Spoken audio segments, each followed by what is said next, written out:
Hello,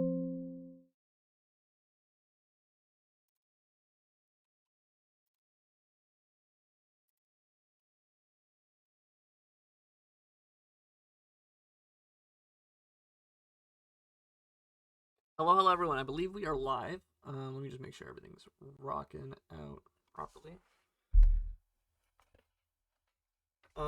And we are.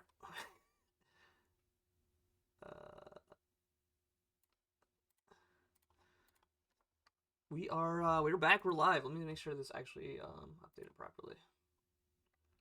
Sweet. Okay, that worked.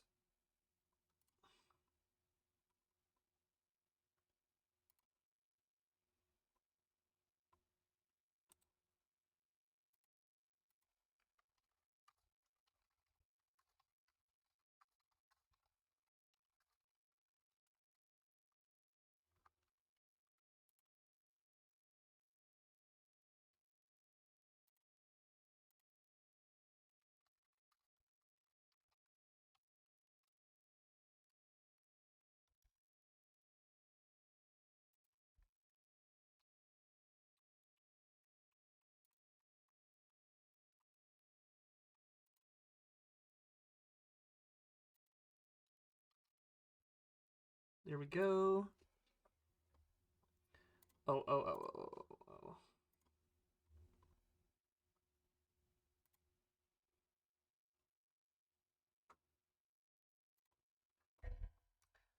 And let me go grab all the replays and get that all set up. Well, we get this going.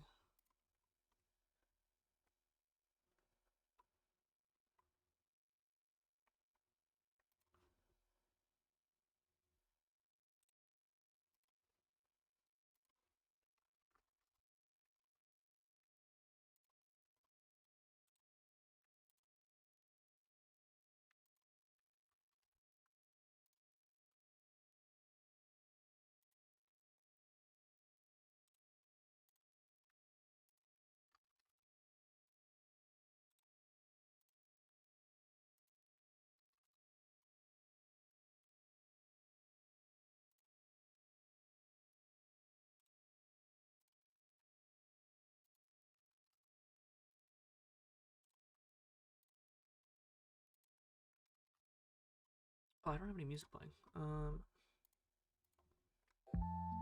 There we go. Get the lo-fi beats.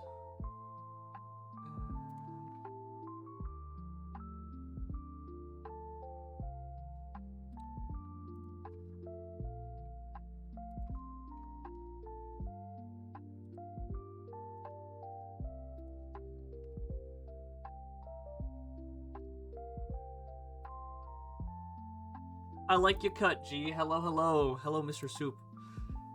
We are back. We're gonna do about a little bit of Photoshop fun, and then we'll start doing our NBA replays around 5. Um,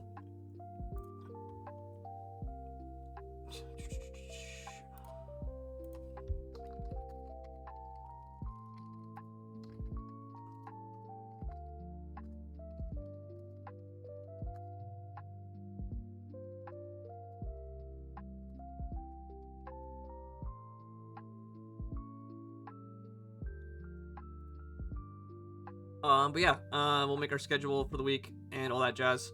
But actually, I should make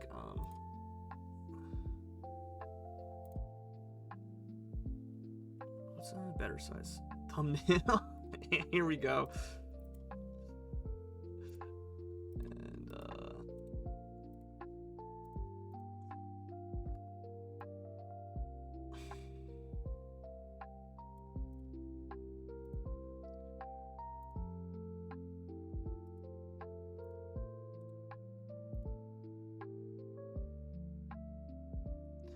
And while I've got this here, I can go ahead and extract the important bits.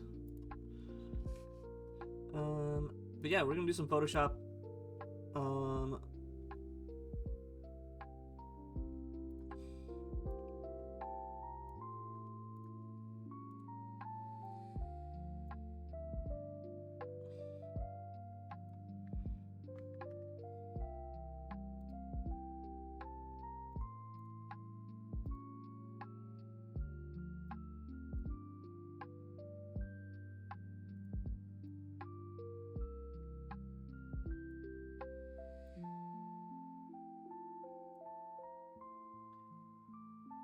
yeah, just do some Photoshop, get my schedule made for the week, and then get into replays later.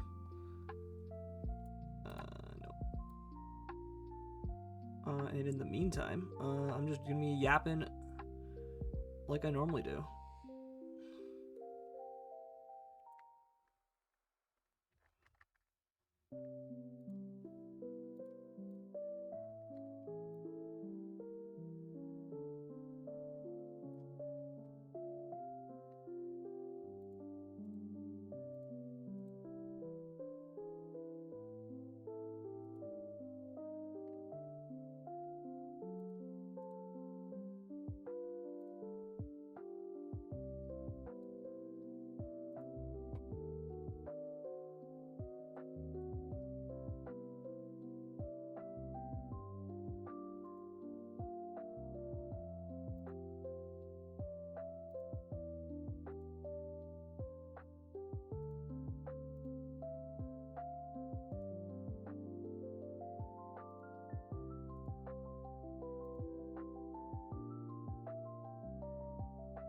He's bald? Hello, hello. Yo, Skyhops, thank you for the tier 1 sub. Thank you, thank you. Actually, Skyhops, you're probably going to be excited for the replay later. We're gonna go over the NBA replay starting around 5. Until then, I'm just doing some background Photoshop fun. I'm gonna make my weekly schedule for anyone who's interested in seeing what I'm doing this week. And yeah. Are you EST? I am EST, yes. So 5 p.m. EST. I should probably specify that in when I make announcements, but I'm so America-brained that I think the world revolves around me. I'm actually Canadian, not American, but, you know, same difference, you know.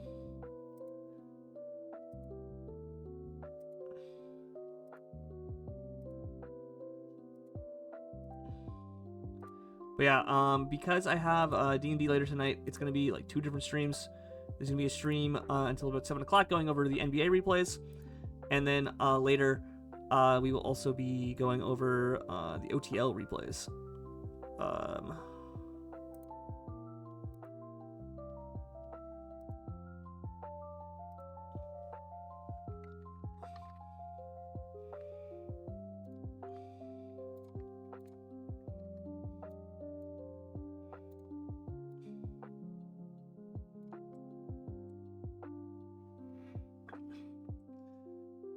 I'll give a explanation of it probably later when I stream for them, but if you were part of Goaters League, the PGA, I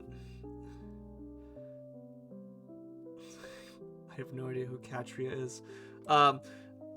Goaters League, myself, NN Plus, and Azzy had a team with Dolce.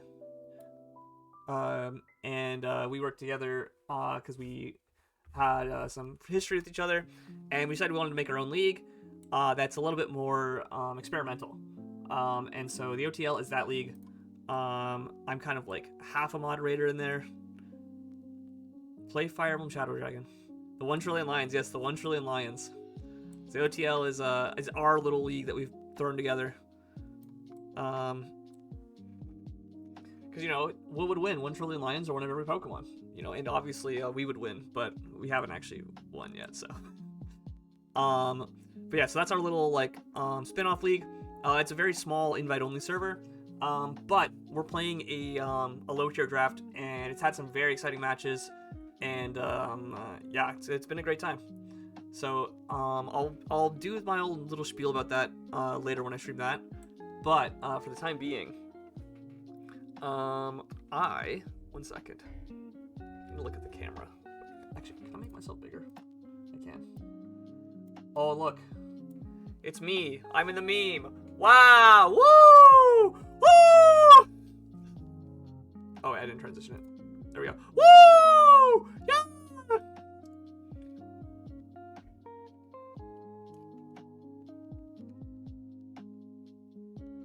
Okay, now we're gonna go like this. And we're gonna screen cap myself. Okay. Oh shoot! You can see my green screen being problematic in the background. we go. Okay, and we're gonna go soy pointing. Yeah, yeah, yeah. I'm gonna go like this. Okay. And oh, the quality is shit because I'm expanding it so much.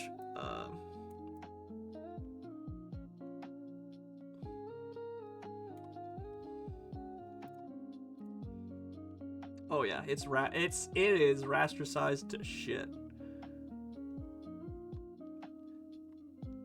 I am in fact the meme. I am the meme. This one. Now we'll just go cut out around the outside.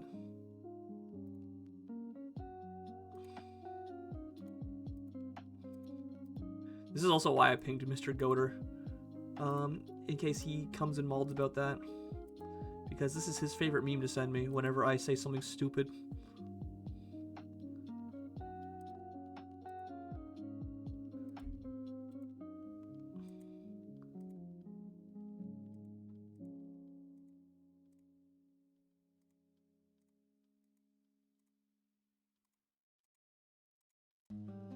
This image taken straight out of the post game of All-Star, by the way.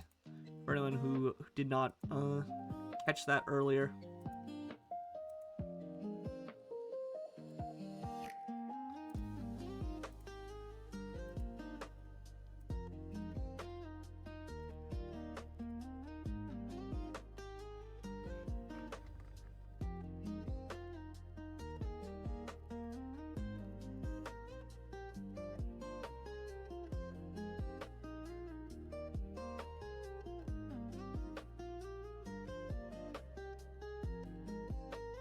I do need to go in with, what is it? This guy?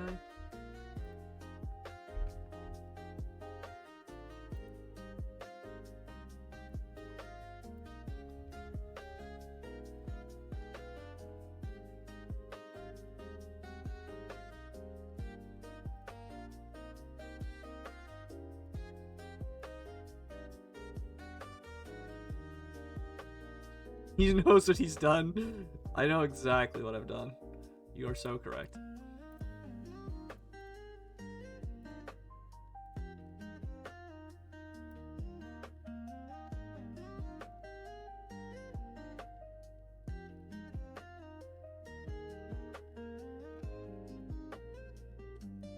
This looks so scuffed.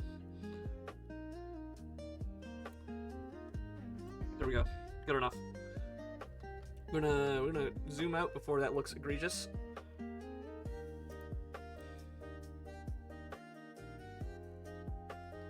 And now I gotta do another challenging bit, which is, how do I select this? Maybe on this layer. Yeah, I didn't think so.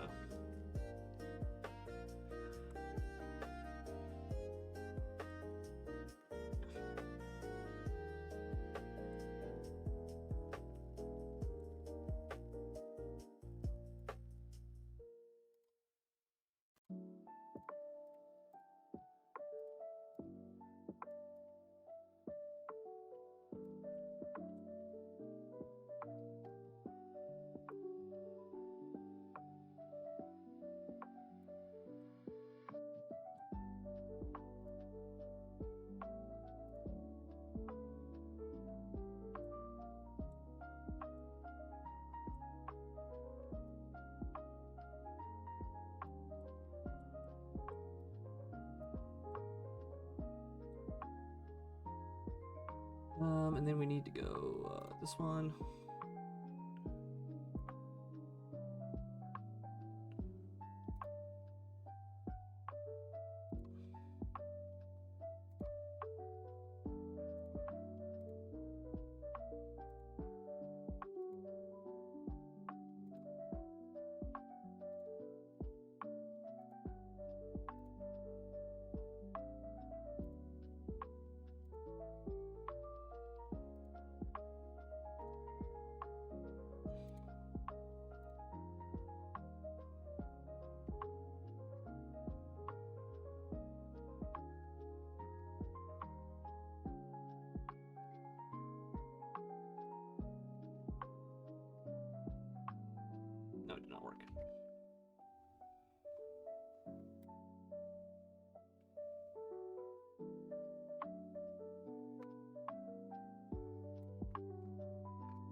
There we go.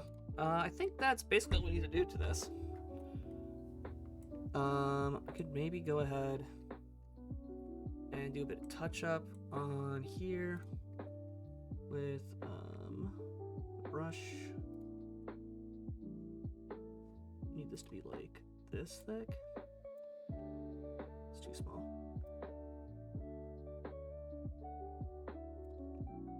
Yeah, that's good.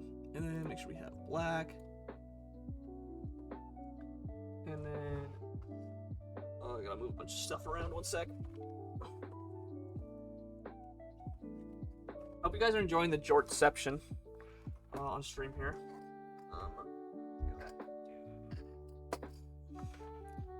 This. Beautiful. Thank you, thank you. Where is my little pen? There it is.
That looks bad.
What's the Pokemon of the week? Is Hariyama bald?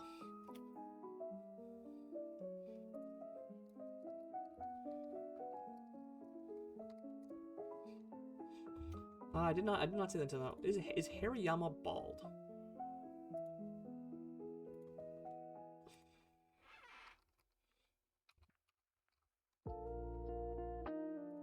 He's got like giant eyebrow. Oh yeah, he's bald as hell, bro. He's bald as hell. One sec, let's go get a HD picture of Hariyama.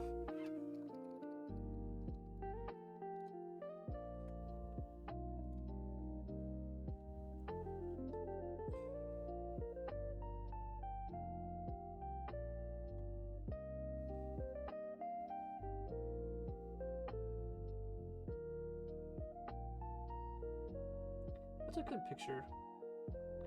It's like pixel. Oh god, some of these are cursed. Okay, good thing I didn't show this on stream. Let's use the official like Ken Sugimori artwork.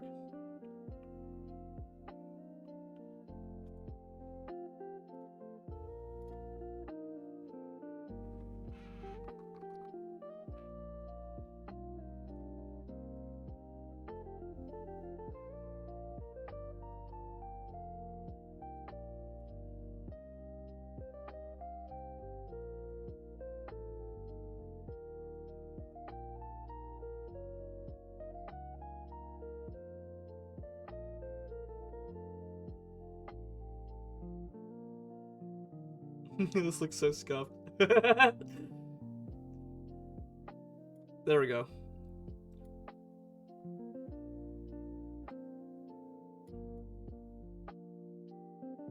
It's too big. We'll put him smaller.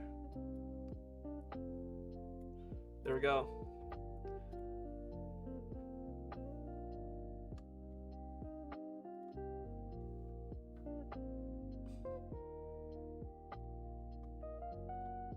There we go. There we go. There's our lovely meme of the week. Actually, wait, is this? That's fine. Oh no, it's not. Oh, I need to.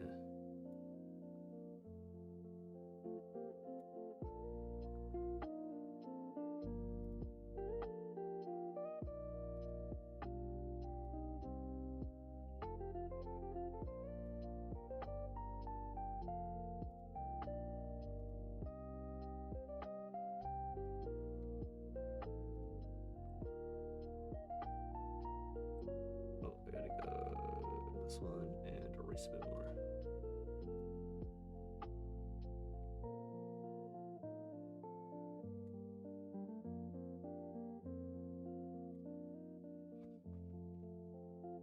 There we go. We got our meme of the week.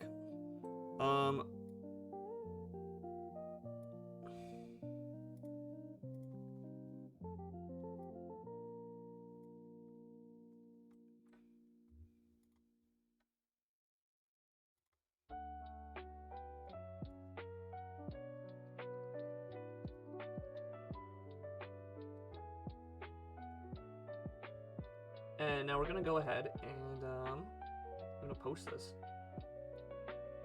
in the post game.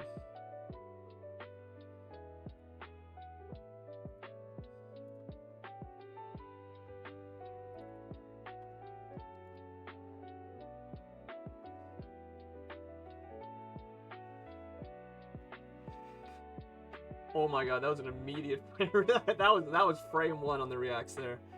Let me also go ahead and post this here as well.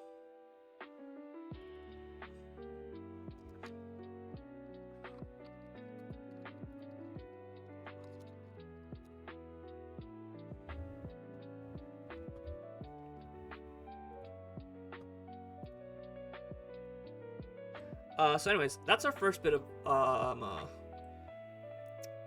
whatchamacallit. That's our first task of the day off the checklist. Next thing we need to do.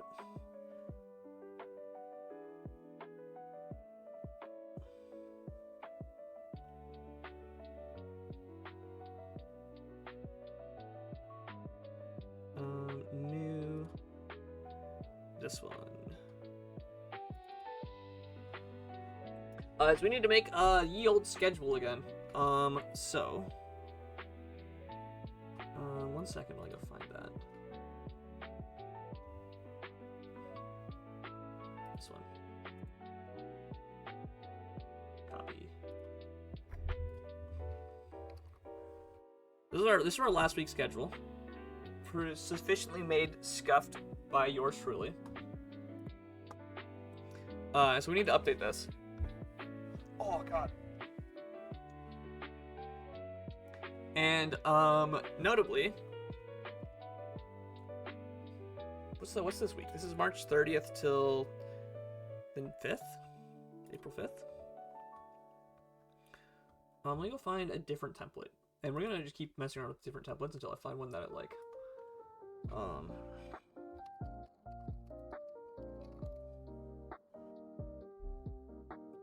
these are ugly.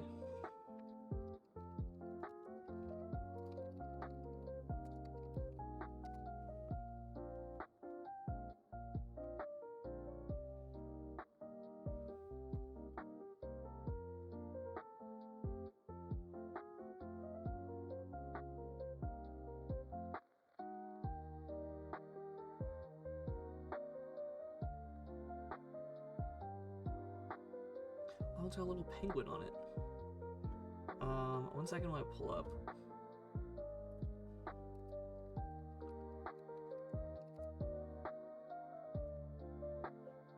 This did not help. This made it worse.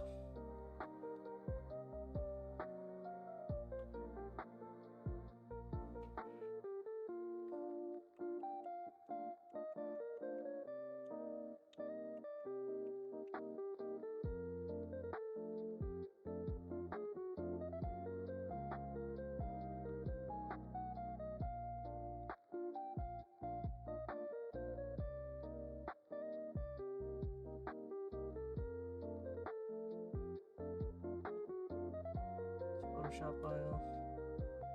Oh, that one's all starry. Oh. Dark Gothic streams. Wow. Wow, these are all terrible. I should just do this one scratch. That looks like... Yeah. Whatever, we'll just do it from scratch. Because that's how the real Gs do it. Layer new.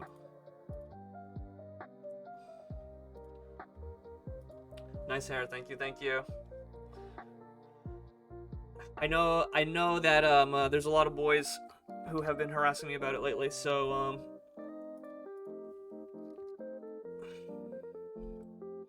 I woke up this morning and was like, you know what? It's getting too damn warm. And I shaved my hair, so, or buzz cut it at least. It's like a little bit, like it's not completely cut off, but very it do be warm. Yeah, I walked outside this afternoon to bring in like the garbage bin and stuff. And it was like 20 almost degrees, feeling like probably closer to 15, but still, you get the point. It was like, oh my god, it's warm.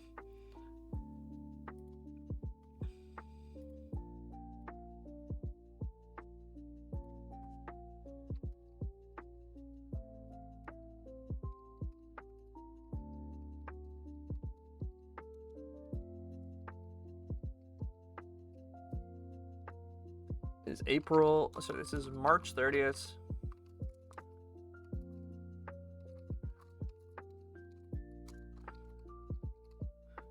Canadians be like 20 degrees is warm. Yeah, dude, it do be. When it's been fucking like less than 10 degrees for half the year, 20 degrees is warm as shit. 20 is hot, bruh.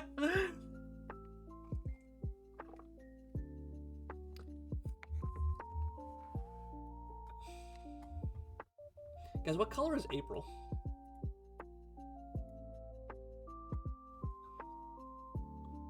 Oh, let's do like this color, but make it a little bit darker.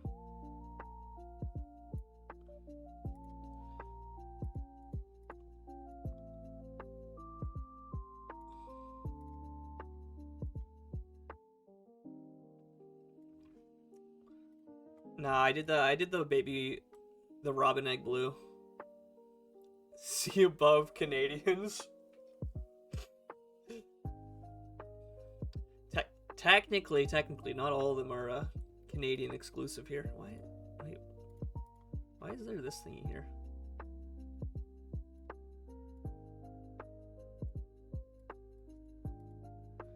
You guys see this thing too, right?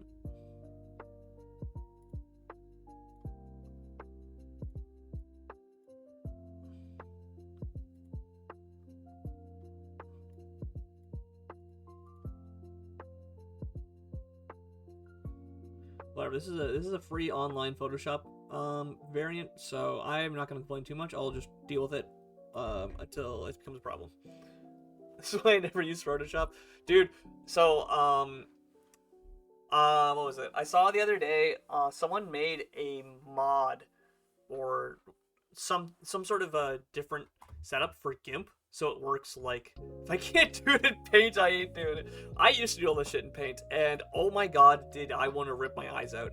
Because Paint does not have, like, layer tools. It does not have, like, convenient Control-Z or, like, you know, moving things around, selection tools.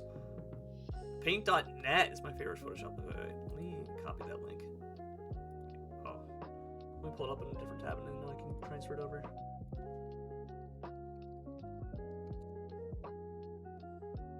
Paint your home interior. Choose a car paint shop. I don't think this is what I think it is. Did I get...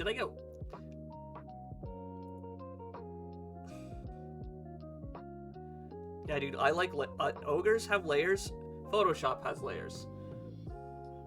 That's why ogres are like Photoshop. Clearly. What are we doing here again? Doing this. Oh, that's right. I have to bring in,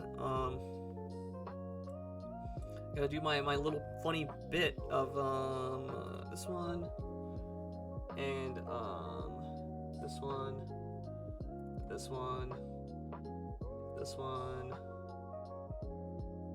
copy, Gonna take this little guy. Yeah, you see through. Gonna shrink him all the way down and put him. Oh no. Did you know that's actually an emote you can use on my channel? You can use this little guy as an emote. There we go. We'll color him later. But there we go. That's our little guy.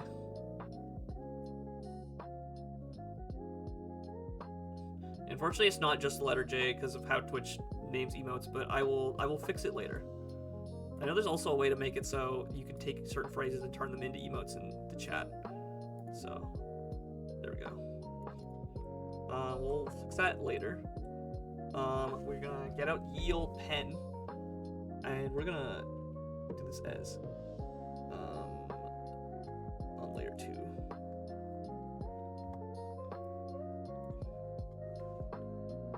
I'm gonna get a brush tool. Make it so? My favorite Slay the Spire card?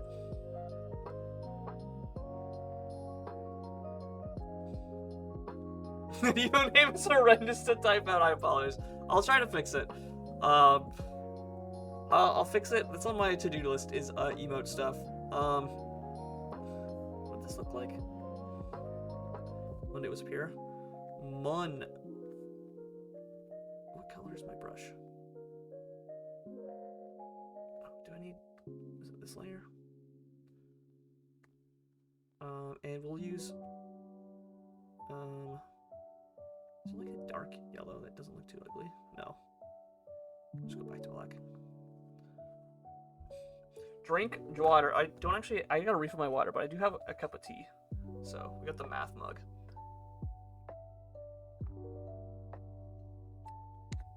Oh, speaking of which, one of the things I have, I was gonna add as a redeem was, I have a change hat redeem, and I was gonna also add,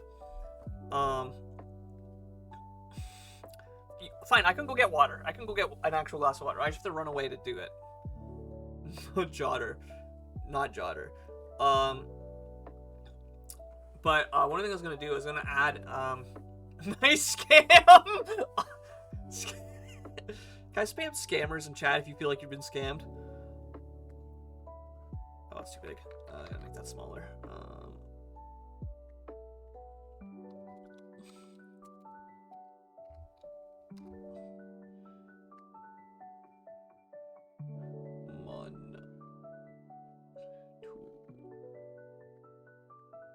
Wed. Do. Rye. Sat. Sun. Oh yeah, look at that. Graphic design is my passion. We're out here. We're out here gaming. Congrats on the doctorate.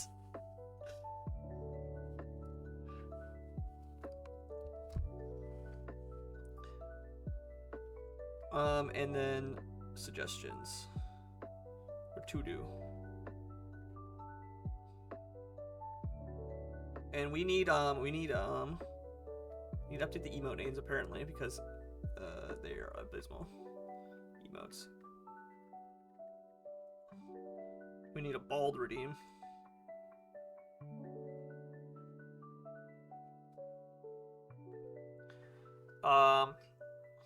And water.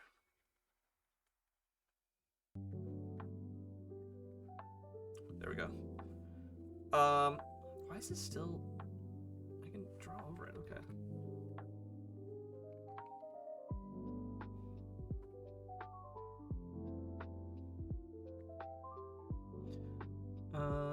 But yeah, text. Do this thingy now. Monday is today. Whoa. What? So today, at 5 o'clock ish is NBA offs. There's semifinals actually. And at like 9:30, roughly 9 p.m. is OTL replays. Notably, I believe we are actually running D&D tonight, so that's why I have a break. It's gonna be like 9 until 7.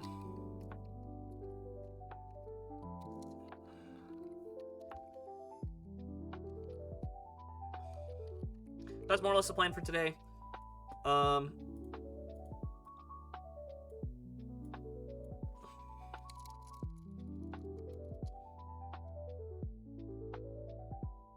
It's 2 hours. It's not a very long session. For D&D, that's pretty short, I would have to say.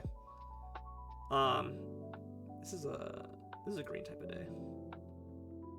Actually, Monday is red because I'm angry. I hate Mondays. And we'll make the OTL, the NBA orange. There we go.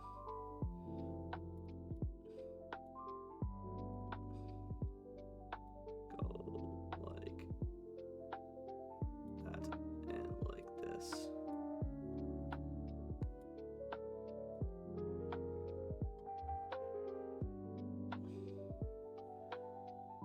What do you mean I do what? What do you mean by backwards time? What exactly does that mean to you? You're the DM.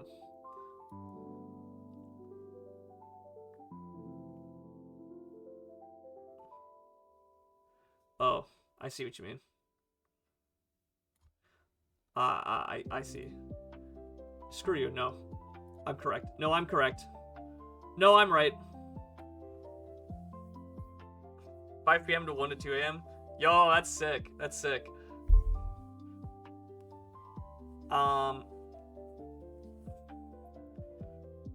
Actually, if it was 9 p.m. to 7 p.m., that would be 22 hours. Actually, actually, you're wrong. So that's what we're doing today. Tomorrow, I don't actually know what I'm doing yet. Tomorrow, we'll come back to that one. Wednesday. New text. For those of you who don't know, the Mario movie. Hashtag not sponsored. Comes out. And I don't know if I'm gonna see it on Wednesday or not, but some of my friends want to go see it as soon as it comes out. So I'm kind of debating if I like watch it or like wait a week and go with my boys. Wahoo! Wahoo! You know what it is? It's hashtag Wiggler Wednesday. Yippee! It also is, it's April Fool's, which means it's actually the rivals of Ether Direct.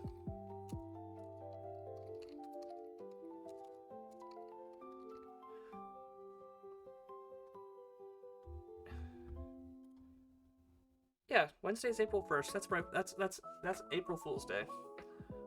Don't lie to me. So for those of you who don't know, Rivals of Ether is one of my favorite fighting games. It's like a spiritual successor to Project Melee. And Rivals of Ether 2 released a little over a year ago. It's like a year and a half ago.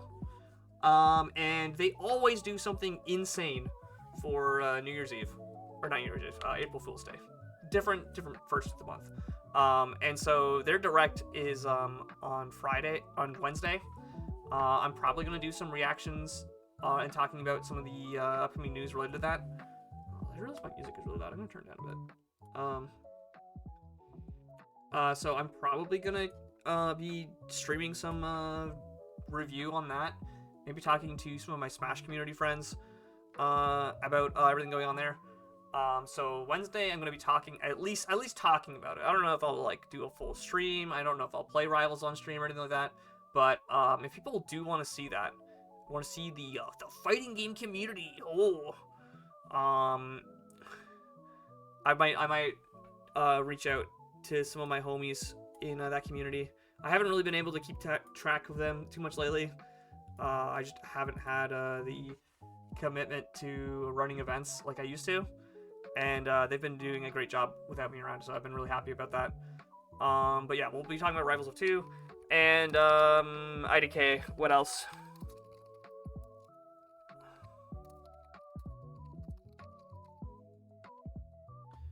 So yeah, so that's Wednesday plans. I don't know. We'll finalize this more. Tuesday, I'm not gonna commit to anything, but I did want to say, I do want to make a new YouTube channel.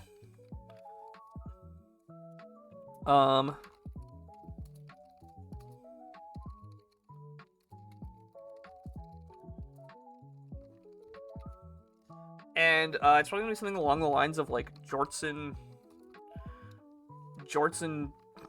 I don't freaking know, Jortson edits or something like that. And yeah, content catch up for me. I'm so behind on any amount of editing. I might even just stream my my editing software that I'm doing, because I'm so clueless, and I feel like it would be Jortson Jextras, the Jextras. I want to make it like I want to make it so the current YouTube channel I have is just the full VODs that are unedited. The Jedit Jortson Jedits. That's good too. But I want to make it so that the other YouTube channel is like actual presentable videos and not just full unedited VODs. Because like a lot of my videos are like 4 hours of uncut stream, which are not what people want to be enjoying on YouTube. They want to see like 30 minutes or less. They want the haha clips. They want the shorts, the YouTube shorts brain rot. So yeah, I gotta do a bunch of editing to catch up on that. I'm super behind on it. And every time I'm like, oh, I should do this. I tell myself I should do it, and then a week passes, and I'm like, shit, I didn't get anything done. So, yeah, that's my Tuesday plans roughly. I'm trying to think if there's anything else I'm missing here. I think that's it. Thursday, Friday, Saturday. It is Easter weekend.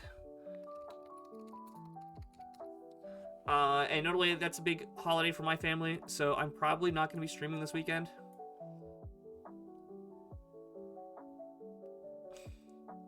Later is a great time. Yup, absolutely.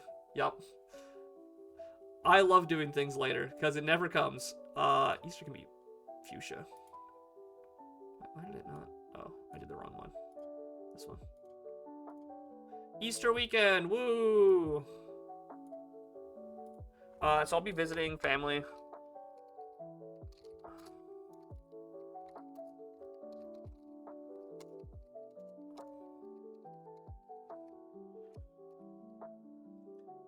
I'm not sure if I'll have time to stream on the weekend. Probably Sunday I might do something. I said that last week, and then Sunday, bro.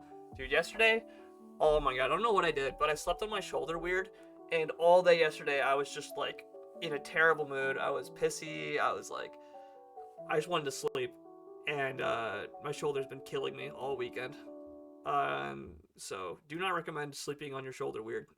0 out of 10 experience.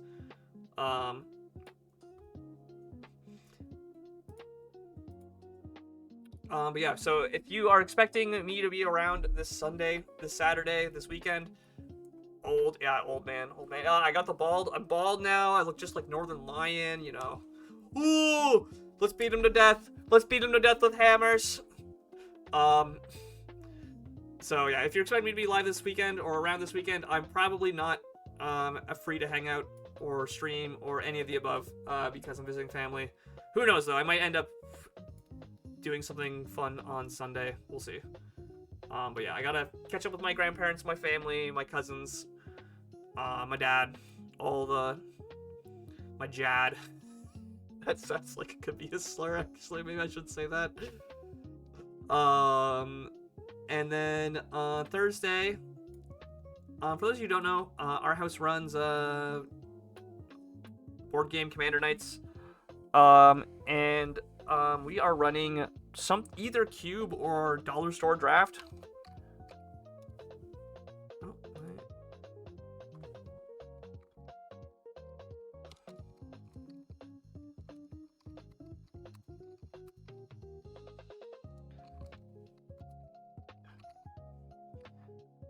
And so I probably won't be streaming. I can make this green. Shoutouts to oh, we need this, sorry. There we go. Nope. Why did it rotate? I did not want you to rotate.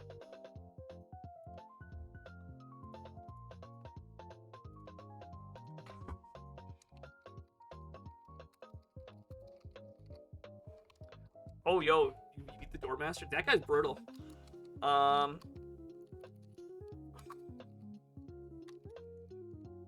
So I might chat about some Magic.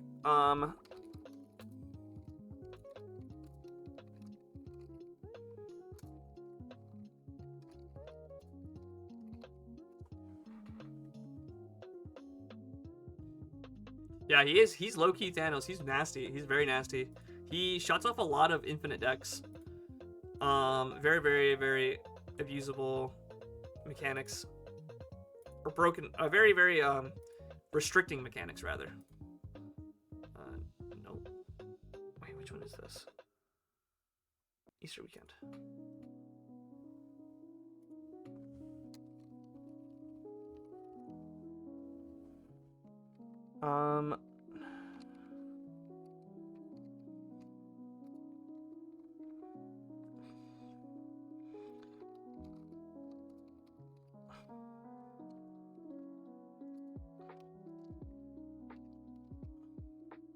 Mini eggs. Woo! It's Easter weekend.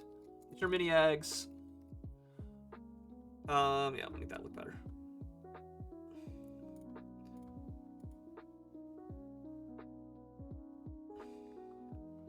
And oh, we're almost out of time to.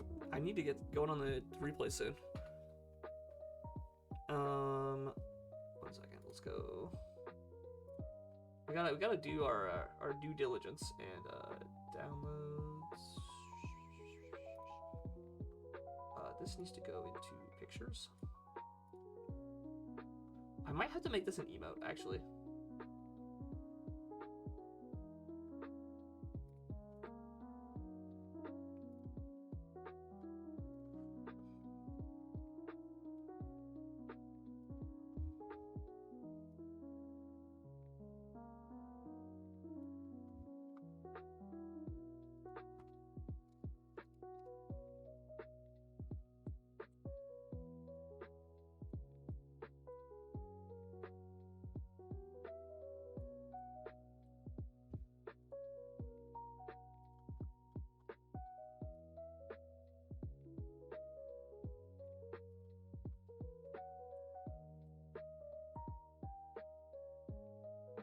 There we go. I'll be finishing this little infographic later, but that's roughly the plan. We're doing Pokemon stuff today. I'm gonna hopefully actually get some progress made on my other goals. Tuesday. I gotta edit this one actually. Let's start with yeah, this one.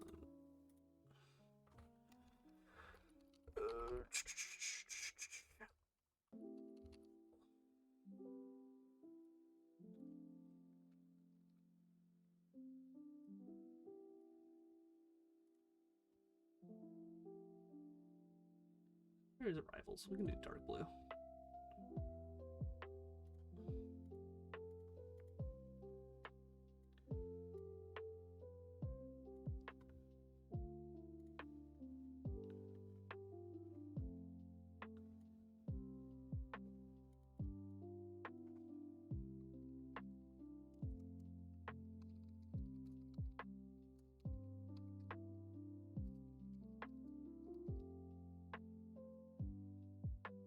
There we go. We'll go like that.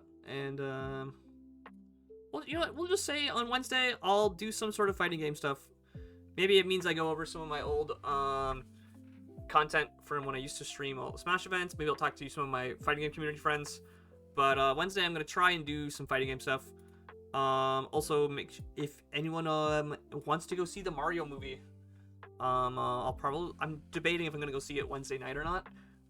Because some of my roommates want to go see it Wednesday, but I also, not all the boys can join for Wednesday, so I kind of want to go with all the boys, because I know there's other stuff going on a Wednesday. And, go to this one, edit this one.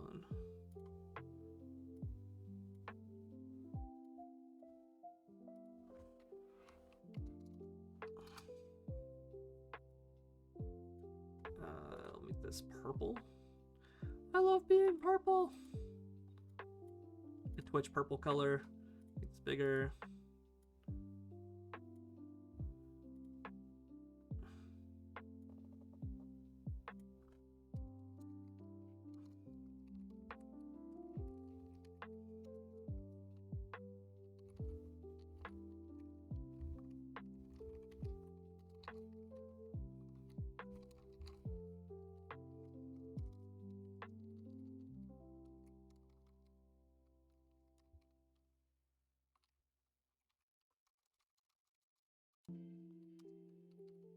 Speaking of which, I always ask if you boys want to make clips, or not even boys and girls, ladies and gentlemen, theys and thems.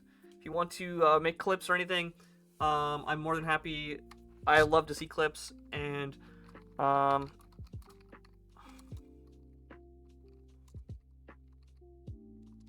it's 2Ps. Clipping and ripping. There we go. Why is the text so shit? Normally it doesn't look this shit.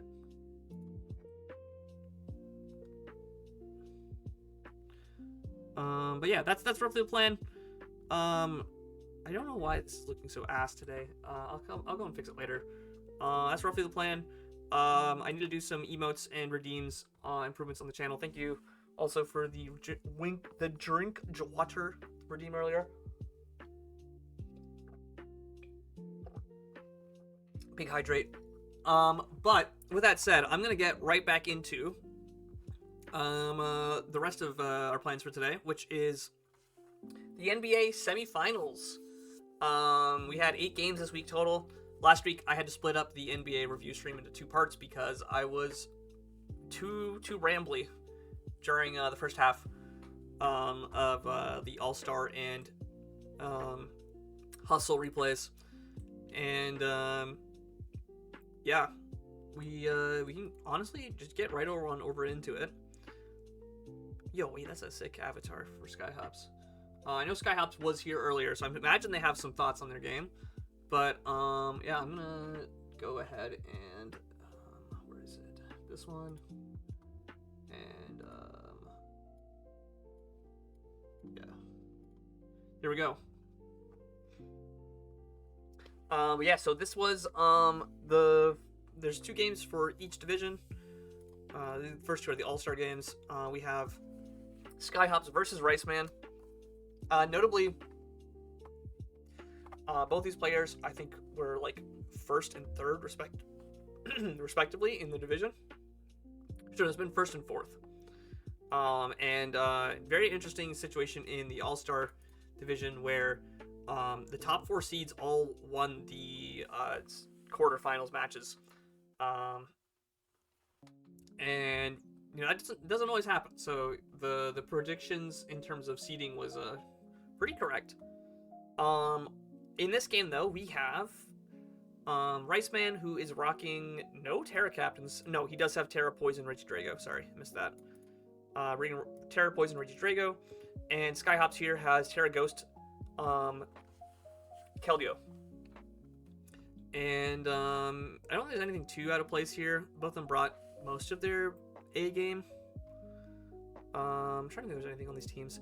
Notably, Skyhops did not bring any of the monkeys, which is a notable difference from the Week 8 game they had, where Skyhops, as he said, brought a joke team because he didn't want to give away tech for their playoffs match, which was very heads up of him.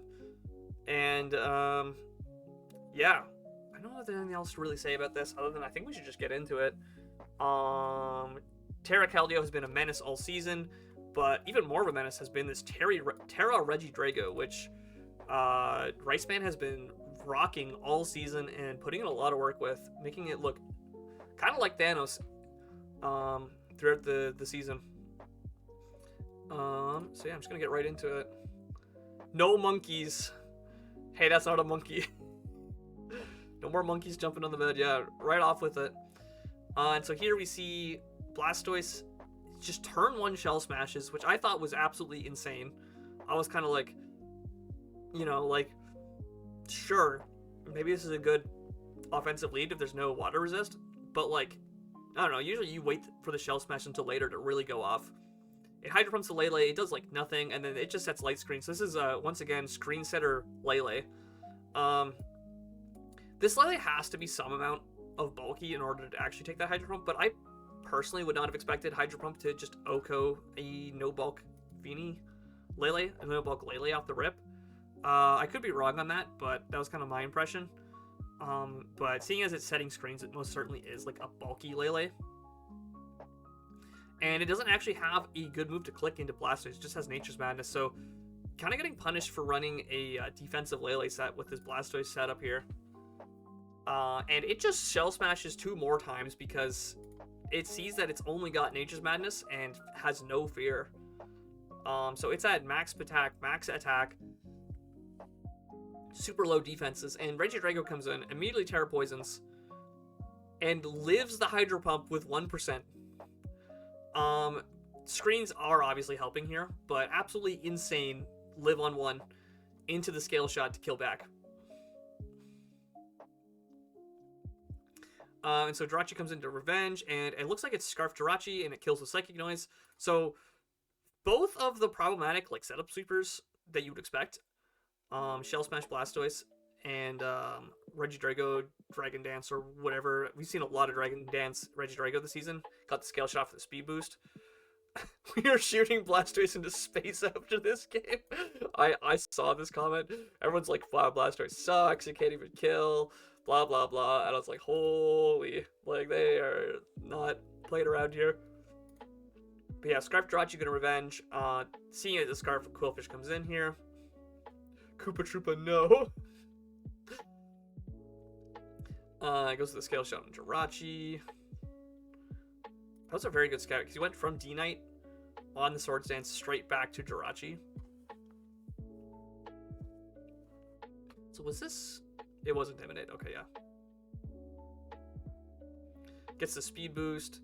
Jirachi's going to trick it, so now it's choice locked into Scale Shot. Now, this is the one play I wasn't entirely sure on, is on this turn here. This is now choice locked into Scale Shot, and so instead of just going hard Feeny, Jirachi stays in and goes for Healing Wish. I personally feel like you should have just gone hard Feeny, but I think it's also kind of weird that Rice Man stayed in, actually, too. And so I think if he expected Rice Man to switch out, going for the Healing Wish made sense as well. It's kind of a weird, they both... Rice Man punished the overprediction, but Jirachi did what it wanted to do anyways, so... And then here we see this Victini special has Thunder, and it activates Weakness Policy. And so this Feeny now has 2.5 times attack. And then Victini misses a Thunder, and this thing doesn't have a Water move. So it can't actually deal damage to the Victini. And so he goes for another Thunder. Obviously it can't para because of the Misty Terrain. And misses another Thunder. Why does this mind suck? This goes for Draining Kiss, which doesn't even kill. I just thought this whole sequence of turns was very silly. I think I was trying to catch Quillfish coming in. Nice T-Kiss, idiot. So yeah, so Feeny gets completely shit on, even despite the 2 Thunder misses. You know, if this was Matt, those Thunder misses would have been game losing, you know? But yeah, so Crisis averted with the Victini 1v1ing Tapu Fini, which is not something that would have been on my checklist of stuff to happen this game. Especially seeing as, you know, water versus fire type. You would think that Fini is going to 1v1 there, but no such situation there. This is Booster Tusk, and Iron Moth just Energy Balls it to death with the Spatak boost, by the way. Yeah, because it gets the Fiery Dance kill on Victini.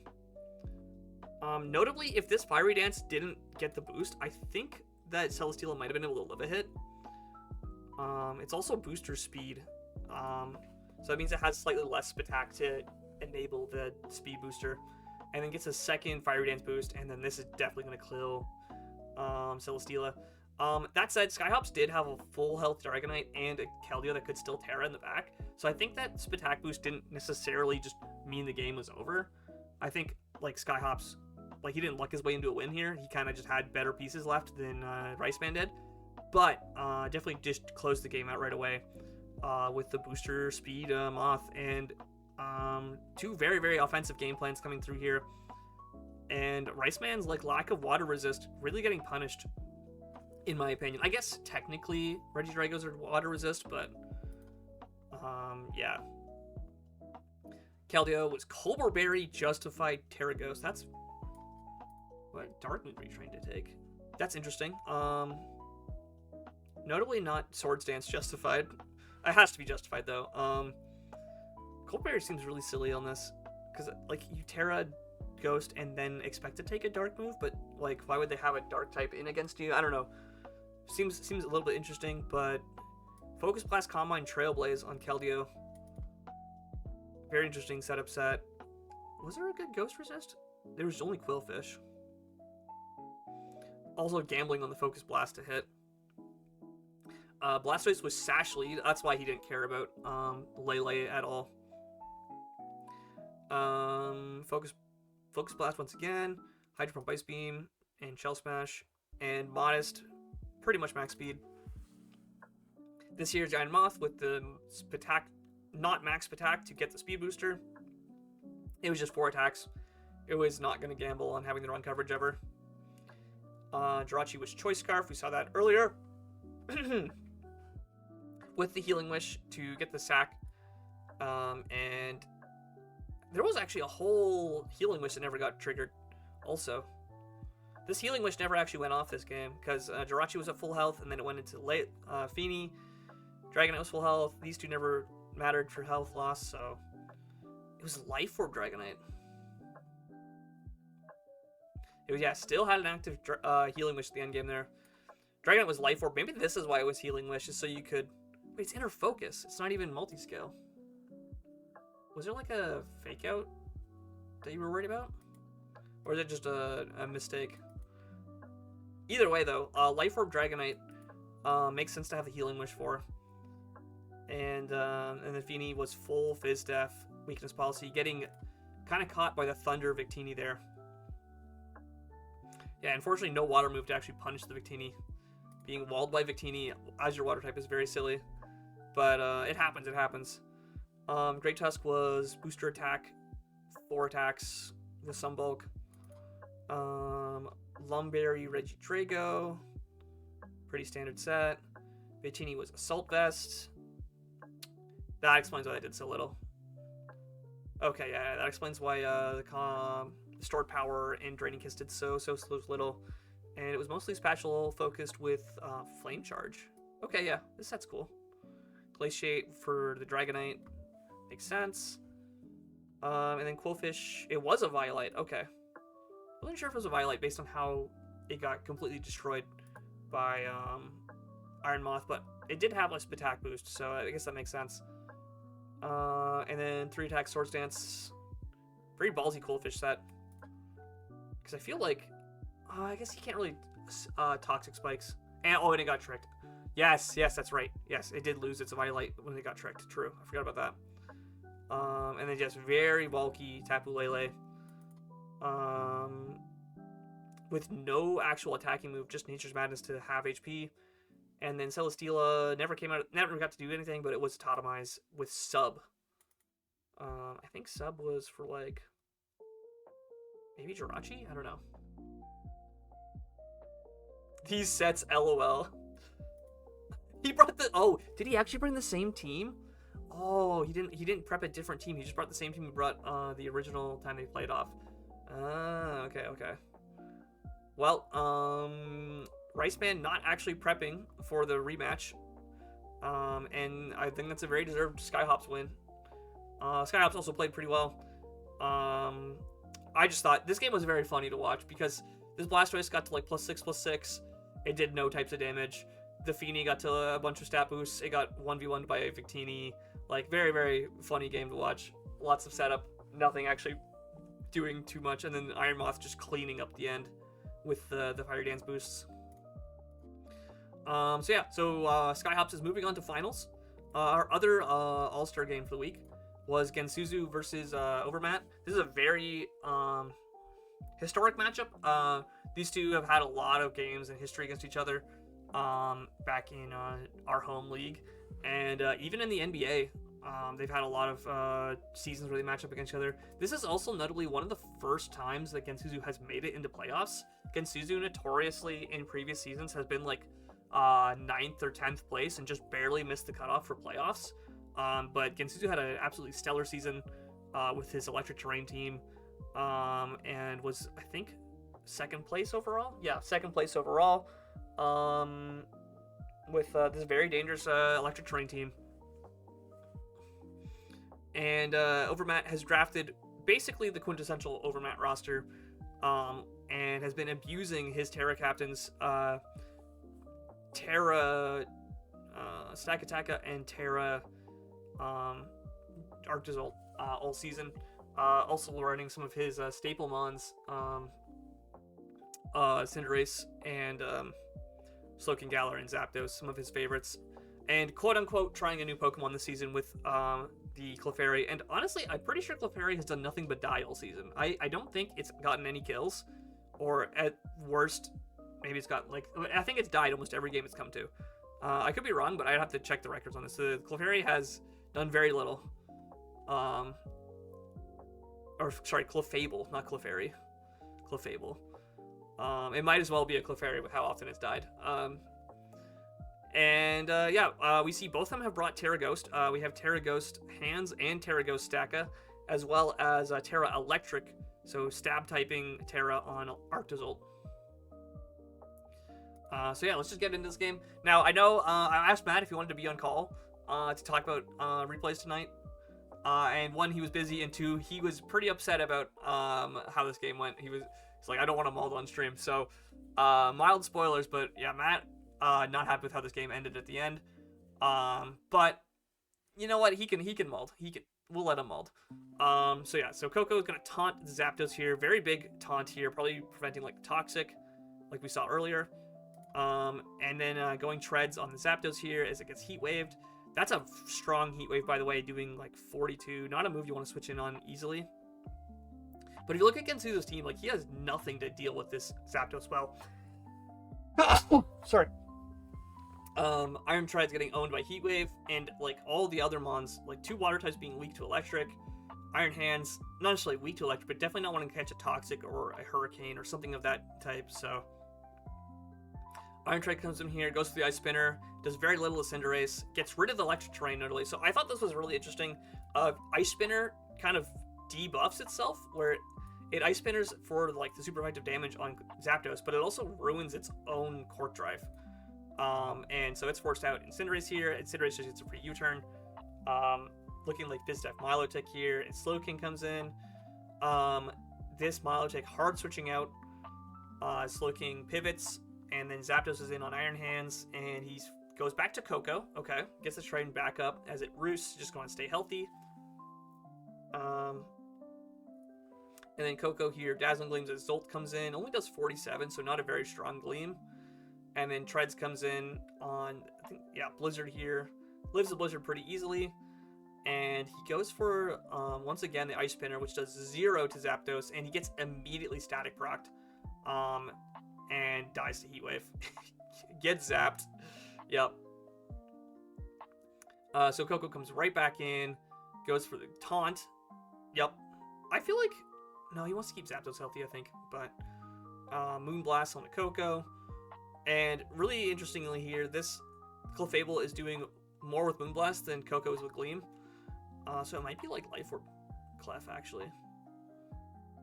Or maybe not. We don't know what item this Clef is yet. And then Volt switching out here. And then Moonblasting the Milotic. The terrain goes away, and then he doubles back to Coco. I think he... Oh, catches the Slowking. Okay. Here he taunts. And yeah, Matt makes the right play. Knows that he's going to taunt to prevent the Chill Interception and just kills Coco. And Coco being down this early is kind of huge for the course of this game.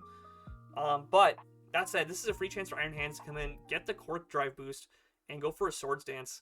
And then Terra Ghosts as Zapdos Toxics. It eats a Lumberry to nullify the poison and kill Zapdos with that Terra Blast. And so now Arctozolt has to Terra Electric, goes to the Bolt Beak, and this gets to Drain Punch back. That Bolt Beak with the Terra Electric and Electric Terrain doing 74, which doesn't look like a lot, but when you consider this is an Iron Hands and it has crazy physical bulk, crazy HP, that's a lot. That's a strong Bolt Beak. It's got like, it's instead of 1.5 times, it's double times, it's faster, so it's doubled base power, and it's 1.3 times stronger from the terrain. So nasty Terra Electric Bolt Beak, getting the damage on Iron Hands. And then Clefable comes in here, and Clefable is actually faster and goes for Soft Boiled, which I'm not a huge fan of, as this goes for Heavy Slam. I think you should always have tried to just damage this, because the last thing you want is to take a strong hit. But yeah, it goes with the soft boil. This thing reveals heavy slam, which does a ton. And I also think that this is unaware based on the heavy slam damage. I think a +2 heavy slam should have absolutely OHKO'd this, so it is unaware Clef. He had 12 EVs in Clef. Okay, so it was 12 speed to be faster there. So yeah, if he didn't have that 12 speed, then Iron Hands would have gotten the kill with that heavy slam. And then Cinderace comes in here to revenge. Now this is a play I wasn't a huge fan of. Is Gensuzu saves the Iron Hands in front of the Cinderace. When I first saw this play, I was like, I wasn't really sure how I felt about it, but I can kind of see the argument for keeping Hands alive because it is faster than both Stacka and Slowking. And now that it's Terra Ghost, it kind of just can hit a strong attack on both of them. But Milotic comes in on the Pyro Ball, takes 22, and then Cinderace goes for the Gunk Shot. Now, based on the Pyro Ball damage with Stab, it doing 22 means that this Gunk Shot should have done about double, because it's not half effective. And so Matt goes for the Gunk Shot here and misses, and then Milotic gets to recover for free. And so Matt, in post-game, was saying that this Gunk Shot miss basically lost the game. And I think there's some argument for, like, if there was a game or not afterwards, but to be fair, like, you know, missing an 80% move when you kind of had Treads get owned by a 30% static proc earlier, it kind of evens out, I think, in the end. I don't think, like, you know, it was egregious hacks either way.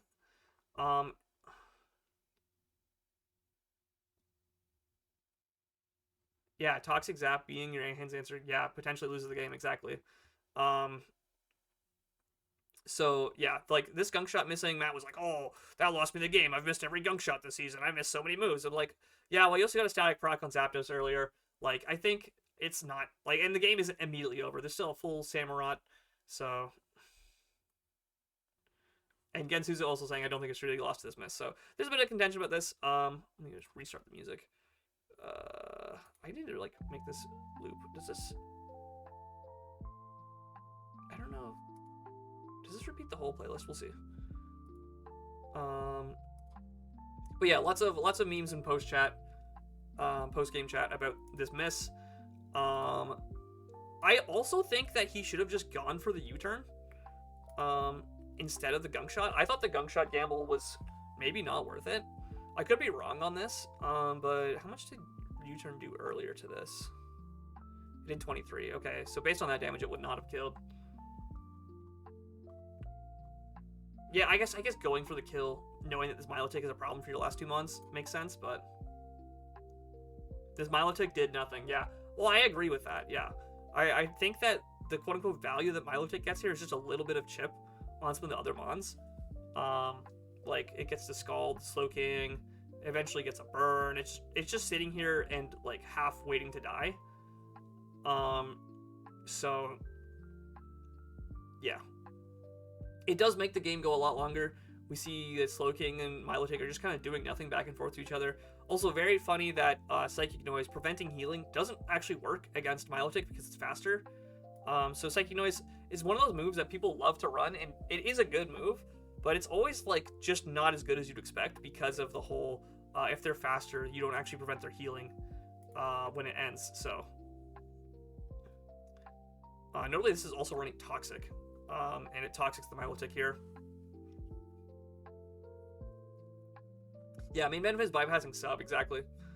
But even then, like, it's 75 base power. And if you're not careful, you can Psychic Noise something behind a sub, but not do enough to kill it. And then it keeps its sub alive, which is a potential issue. And, like, yeah, this Milotic is just staying in. It's wasting turns. It knows that it can't really take too much from any of these mons.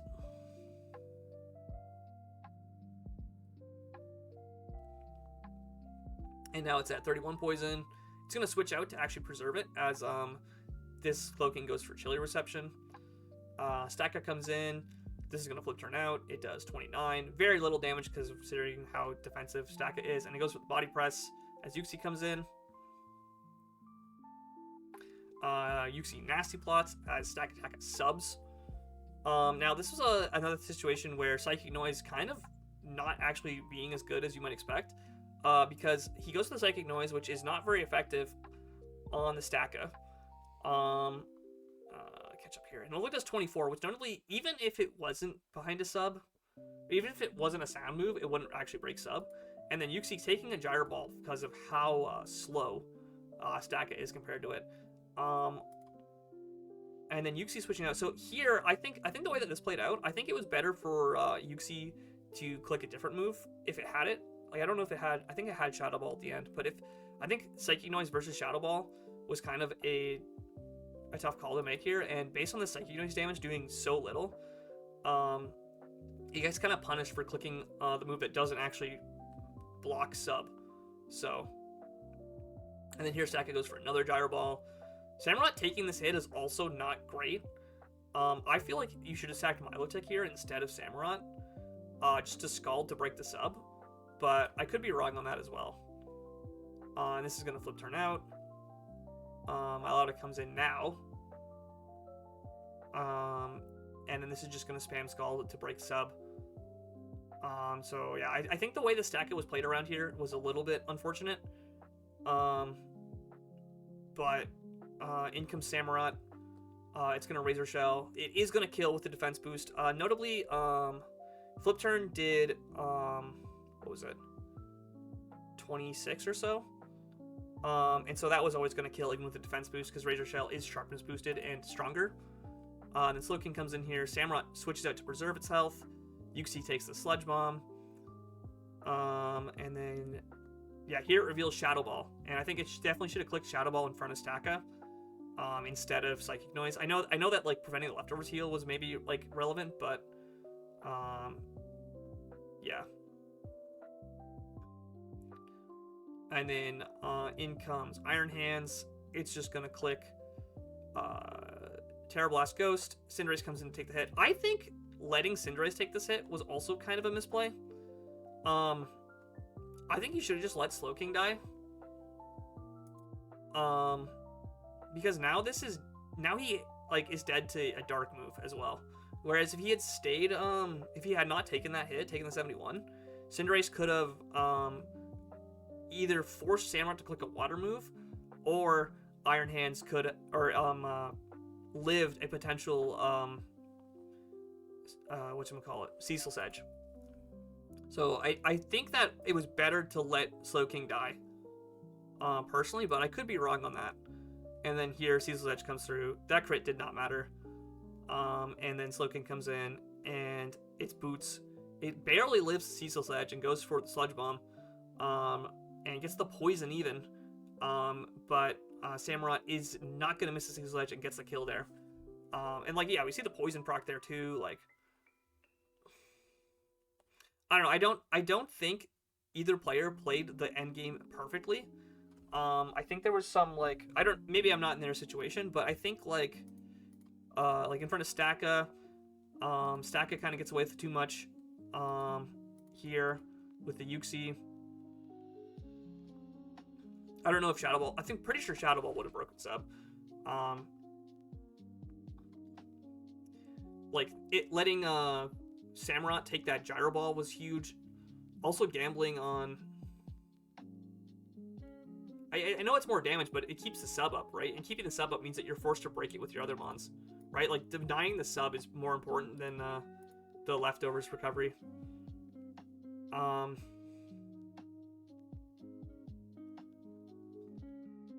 Oh, Yawn, yeah. But yeah, like, I didn't really agree with Samurott coming in.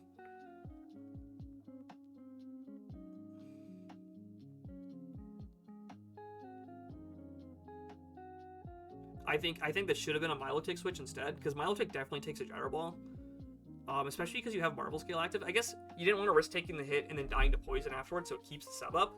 But yeah, like, Samurott taking this hit means it's now dead to a lot more things from Slowking and Cinderace potentially. And now Milotic comes in like a turn late. I guess it does force Staka to not click an attack move so it can Scald the sub. And Staka does get the kill with Body Press. But yeah, I didn't really agree with how the lines in front of Staka played out. Samurott does come into revenge, and then earlier, and then here as well, I think that Matt, when he went hard Cinderace on the Iron Hands, this was also a potential throw. I think he should have, like, if in this situation that you're in now, you know, you've missed the gunk shot, right? This is Uxie in front of Cinderace, you get the U-turn, you go Slowking. You know, like, I get that you want to switch Slowking out to get the regenerative healing, and maybe he knew that he lived whatchamacallit? A Cecil's Edge, but I think letting Cinderace takes the damage means you guaranteed lose, unless like Cecil's Edge was doing however much. Actually, no, this probably just dies to Terra Blast, and then Cinderace comes in and gets hit by a water move. It was a hard play to make either way. Yeah, maybe that doesn't actually work out. Maybe he thought that it was better for Cinderace to, like, have a chance to dodge. So he also could have, in front of the Uxie, I don't know if Pyro Ball killed. He could have also Pyro Balled. I don't know.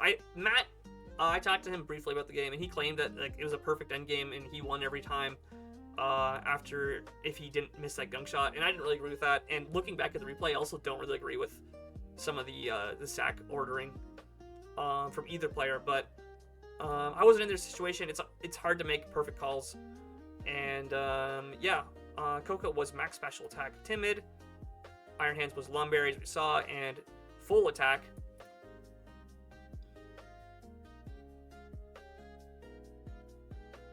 If you didn't go hard to Cinderace, Samurott only has 5% chance to miss her Razor Shield. Yeah, makes sense. Treads was Assault Vest, and it was max HP, which is why that Ice Spinner did so little. But it also took a lot from that Heat Wave, so Zapdos surprisingly strong. Samurott was Choice Scarf, which I didn't really comment on until now, but Matt played around the fact that this was going to be Scarf Cinderace, or Scarf Samu, basically the whole game, especially in that endgame there. Milotic was full Fizz Def. Uxie was modest max special attack. I had Yawn, Psychic Noise, and Shadow Ball. And then Matt here had Boots, Slush Rush, Arctozolt. Normally did not have a boosting item, and it was not physically attack invested. Not as fully physically attack, it was more specially attack invested, which did in fact matter against that Iron Hands. Clefable was unaware with a lot of Fizz Def and a plus Spadef nature, I believe.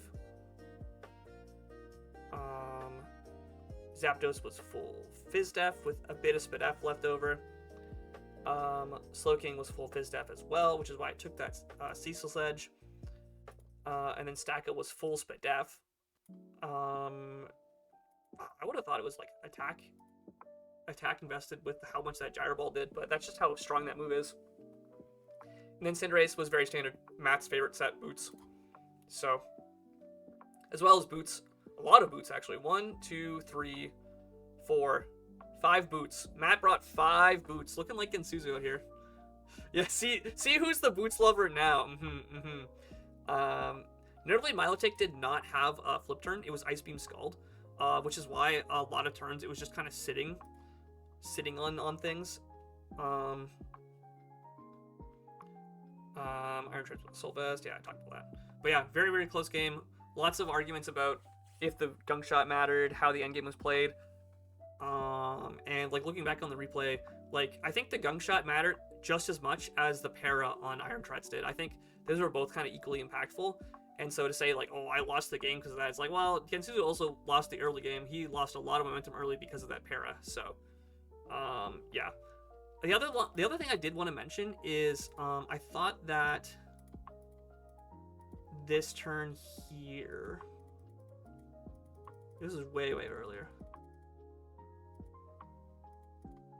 So I understand that Iron Hands has to Swords Dance, and it's forced to Terra Ghost early to click the Terra Blast in front of Zapdos. and it's immediately punished for this Terra Ghost. So if we didn't know that it had Heavy Slam, like it could have clicked non-Terra like Electric Punch or something, Thunder Punch, and killed the Zapdos as well. But because it didn't have that, it was forced to Terra Blast here, which did actually end up being impactful because of the Arctozolt. If he'd been able to save the Terra for later, he could have maybe forced Arctozolt to not click Bolt Beak here, which was worth noting. So, but yeah, very close game. And Gensuzu moves on to finals against Skyhops. I believe both of them have been in chat, so you know, I may or may not be leaking some of their mistakes or secrets from the past couple of games, but I wish you guys both a the world of Matt clicked Kane instead of Toxic. Yeah, well, I mean, he could have missed he could have missed Hurricane, you know. We've seen his Hurricane hit chance, right? So, but yeah, you two guys are moving on to finals. Best of luck. I don't think either of you have won an NBA season before, whereas notably Riceman and Matt both have at least one win each. I think Matt has 2 wins. So we have a new champion in the All-Star division, which is exciting to see. Look at my team and look at hands. Wrap it up. Yeah, you got a Terra Keldeo. Don't say anything yet, dude. You got a whole Terra Keldeo. You've got a whole Terra Simisear, you know? Simisear might just go in. Notably though, you actually have an Iron Moth, which can abuse your opponent's electric terrain, which I think makes the matchup very interesting. More monkeys. So yeah, it's definitely not an easy matchup for either player. Hammer not used Aqua Jet. Damn. So yeah, good luck to both of those players. Up next, we have, this is the Hustle division. Let me just double check who these players are, because these are 2 players that have names that I never recognized until I checked the actual, the records of it.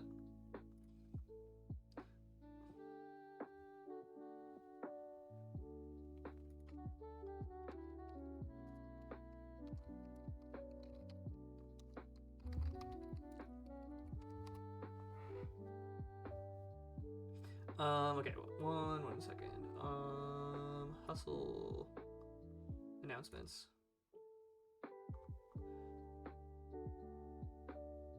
Okay, so it was Martin versus Kung Fu Panda.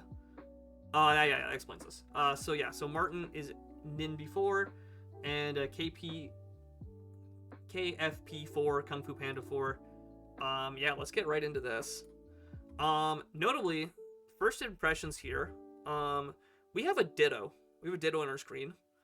There's also, I'm not sure if there's a Terra Captain, unless it's Terra Fire Skeledirge from Martin, and Terra Poison Hydrapple. Hydrapple being one of the most obnoxious Terra Captains across all divisions this season. So, how do I mod abuse? Whatever. But yeah,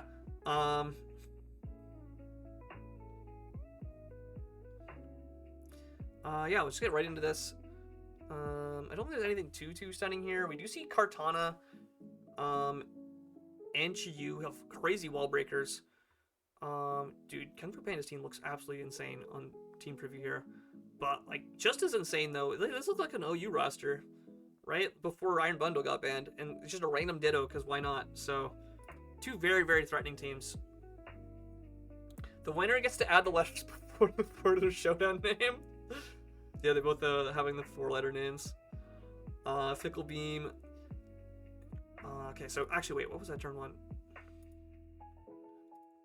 Hydrapple into Lando. Just goes to the immediate dragon move. Yeah, U-turn makes sense.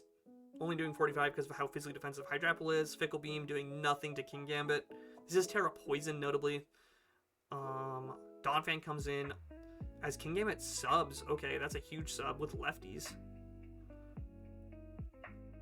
Don't think it's pressure, right? It's not revealed an item. Knocks off the lefties on Donphan. Donphan notably being faster, even though these 2 mons, I think, share the same speed tier. So, Donphan having a little bit of the speed creep there to matter.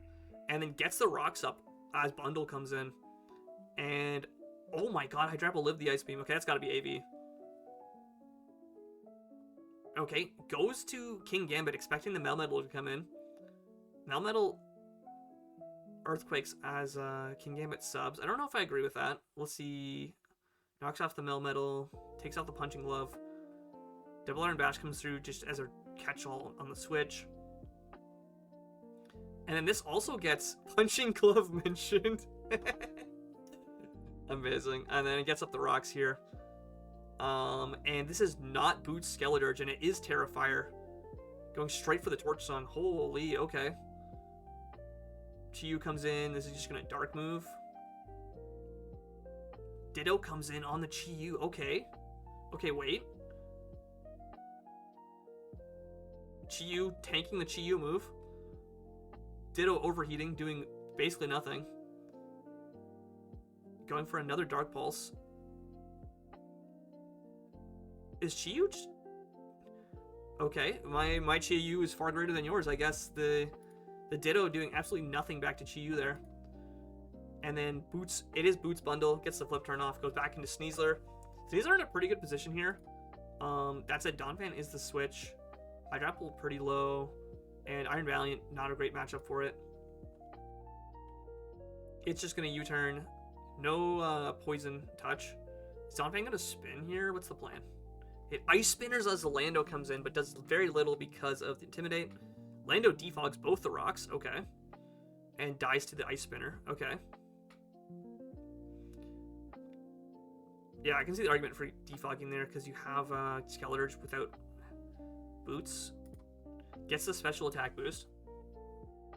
Hydrapple comes in. Dies to Torch Song. Oh, is this game?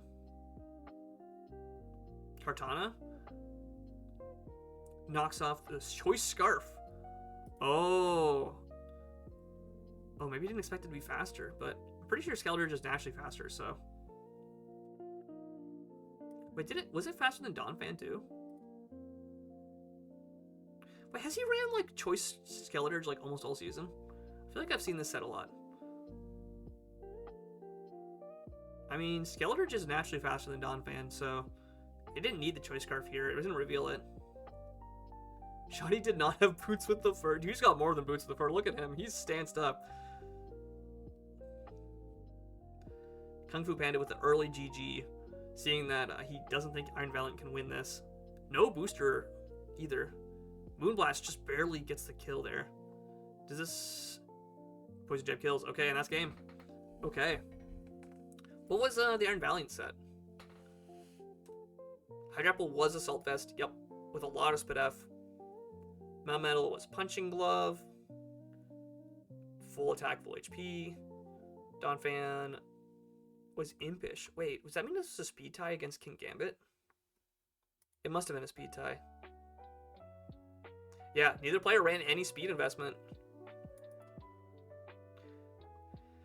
Definitely something you don't want to get caught by is if you have a speed tie situation and running no speed, leaving that up to chance.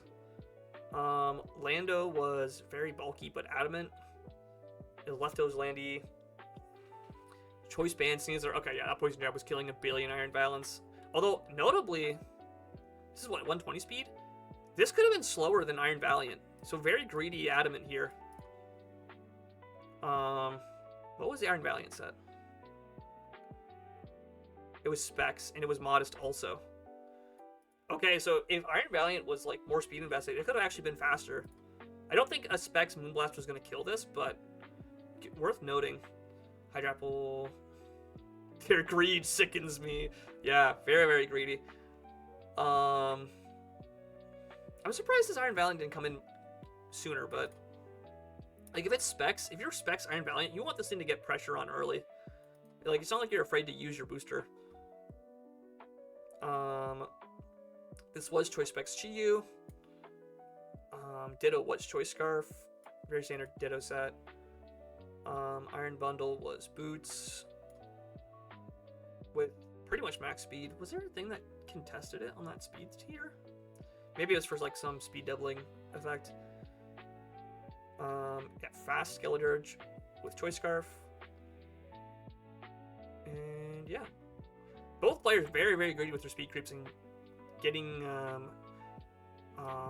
Martin here, getting away with it and Kung Fu Panda before getting punished for it. So Martin goes on to playoffs. I believe Kung Fu Panda was undefeated in their playoffs run, or in their regular season run until this point. So a little bit of an upset, but very, very close game. And then on the other side of Hustle, we have Fennec Master and Dwight Wake. Both these players are both, I'd say, pretty solid in terms of Hustle performance. Dwight Wake, a pretty well-known player in the Hustle division and is a mentor as well. And Fennec Master, I've mentioned this a couple times. I previously mentored them. They moved up to All-Star for a season or two, and then they were like, nah, dude, I need to go back to Hustle. And they've been having a crazy season in Hustle this season. Looking at the Terra types, we have Terra Fire on the Ursaring. I don't know if Blastoise is Terra Water or not. I think it is Terra Water. And Dwight Wake over here with the Terra Poison Hoopa Unbound. But yeah, let's get right into this. Oh, okay, we are right off the bat with the Ferrothorn. Scared of Hot Men is a crazy name for Ferrothorn. It caught me off guard. Rotom missing the T-Wave turn 1 though, as Ferrothorn just gets rocks up and has to go for it again. Knocks off the boots. Yep. Their string comes in. Defog comes out. Is he wrong though? This T-Waves as well. It gets immediately paralyzed. Very yellow magic spam started the game here. Double Terras. Oh, double Paras there. Ferrothorn comes in, takes the Moonblast. He's been tearing Ursaring almost every game. Okay. I've seen him put in work. Like, I don't blame him or them for it. Already paralyzed. Okay, goes to the Body Slam. Huge crit. That crit didn't really matter because it was going to 2-hit KO anyways, but still, big damage coming out. I think this thing is like her. I'm pretty sure that's like, what, 3 out of 5 paras on Ursaring? That's nuts. Pythagoras comes in on the Great Tusk. Immune to close combat. Okay. Okay, good switch. Good switch. This goes for Wisp on the Prim. Okay. Goes back to Ferrothorn. Moonblast comes out again. Okay. I feel like Fennec is pretty happy with the balance cycle that she's going for right here. And Dwight Wake isn't really doing too much to stop it. Great Tusk comes in. Now goes for the Headlong Rush on the Pythagoras. Gets rid of the Photosynthesis, notably. Pain Splits to heal the Rotom. Oh no. I love, dude, Pain Split. The Paradraft better power up would come up. Yeah, yeah. And then Pythagoras dies to the Great Tusk again. Okay, so Fennec has now started to lose this balance cycle, but we see Shell Smash on the Blastoise. Is this going to Mirror Herb? Oh, it did. Oh no. Is this game? Oh my god, it's Aqua Jet. Oh my, wait, that's crazy. What are you, Mystic Water or something? Absolutely insane turn. Sees the sturdy Golem. Oh, I didn't even see this on Team Preview. Golem, a low tier wonder. Gets the explosion off. Oh, okay. Wait, this game is crazy now. Great Tusk comes in. Ringmoon Dragon Dances? Is it Sash? It's Choppleberry, and it just dies anyways. I was gonna say, that's a crazy. This must be Choice Band. Actually, it might have been based on the damage to Pythagoras. I wasn't really paying attention. This Agilities? No, it's not even Choice Band. Wait, what? Damn, not choiced. Okay. Fennec thinking it was choice locked. And once again, the para coming out. The para being very impactful there, and Ursaring is definitely dead to this. Notably, not having a Terra available. The para for the BM, yeah.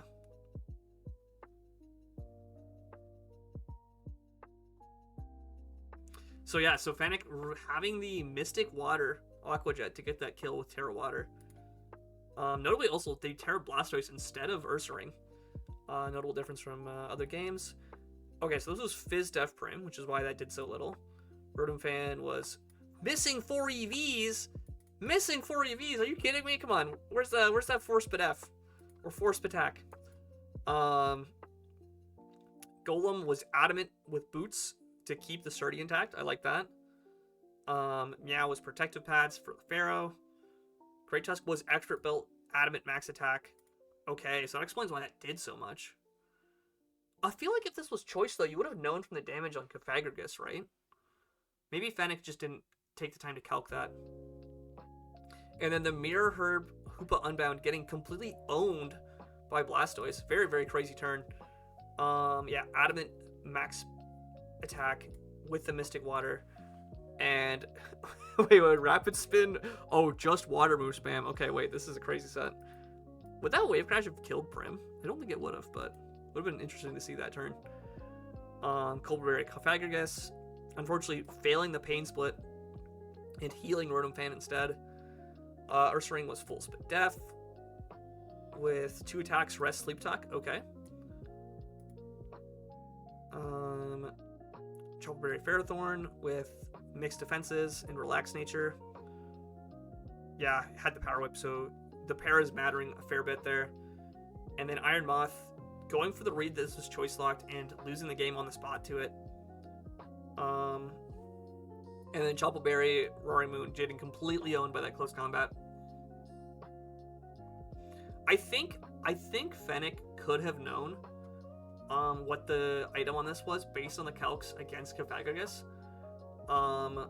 So I think if they had taken, I don't know how long this game played out in practice, but I think if they had calced the Headlong Rush on Cofagrigus as well as the close combat on Roaring Moon, they could have maybe known more and played a bit differently, but that Moon's needed some more defensive EVs.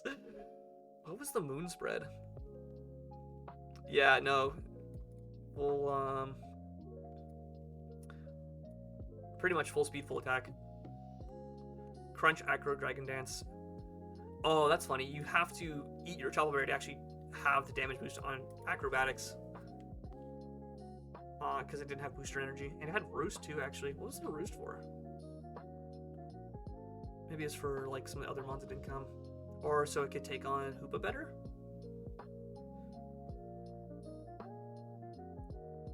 Like, I get that Roaring Moon is like, it's bulky, but like, I always feel anytime you try to run Roost on it, you're in a position where you never get a chance to actually click it, because you have to either kill the thing in front of you, or you just die anyways. Like, you're taking more than 50, so. That was my experience when I used Moon historically, so. Moaning Room, oh, that's a good. The nickname's kind of fire here. But yeah, so Drightwake goes on to finals, and they're playing Martin for the championship. I don't know what the Hustle records are like.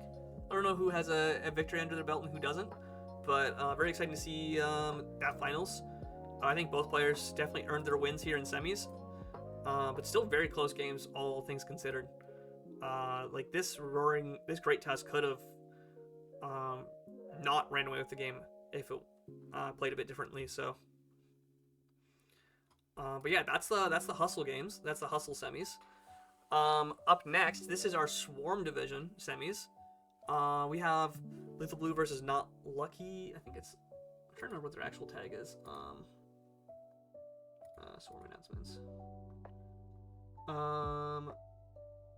Garrett. Okay. Going through the name Garrett throughout the season. Just a quick look. We have Terra Water on the Hydrapple, and it looks like Terra Fighting Hands is what I'm guessing here. I'd have to double check, but I'm pretty sure it's Terra Fighting Hands. Anything I'm missing here? I don't think so. I think like this is like classic Stallcore here. If this is Mega Sableye, we got the Skarm Bliss with the Sableye, and Crobat is a crazy Stallcore. Conversely, though, we have Lando, Alomomola, Mew as a Stallcore as well. Very interesting to see how this game goes. I don't know how good Volcarona is in here this matchup specifically, but it looks interesting. Mew is the lead into Sableye. This is T-Wave Sableye, and it gets synchronized immediately. And then it's Lumberry. Okay, this is not Mega Sableye. Okay, this is just vanilla Sableye. Sets up T-Spikes. Hex is on the Hydrapple. Makes sense that you'd click that in front of Mew. Lando comes in on the T-Wave. Yep. And then Skarmory comes in on the U-turn. Is this Helmet? It is not Helmet. Not me backspacing up right now. It tries to go for the counter as Cinderace Swords dances. Notably not Libero. Dodges the Pyro Ball. That Brave Bird did a lot. Holy. Okay, but Cinderace, non-Libero Cinderace, kind of on a tear right now. Crobat comes in and does get the Shadow Ball kill. Okay, so Crisis averted. Blissey takes the poison. Notably does have Natural Cure, so this poison isn't here to stay. But it is notable chip on the turn it switches in. Crobat comes in on the rocks. Rocks are now up. And this Crobat Hurricanes, that might be like, maybe it's max attack. Misses a Hurricane. Unfortunate confusion also, by the way. Lando hitting itself immediately off that. Mew does dodge though. Sableye comes in and gets poisoned. These T-Spikes are doing a lot of work already. Volt Switch Mew.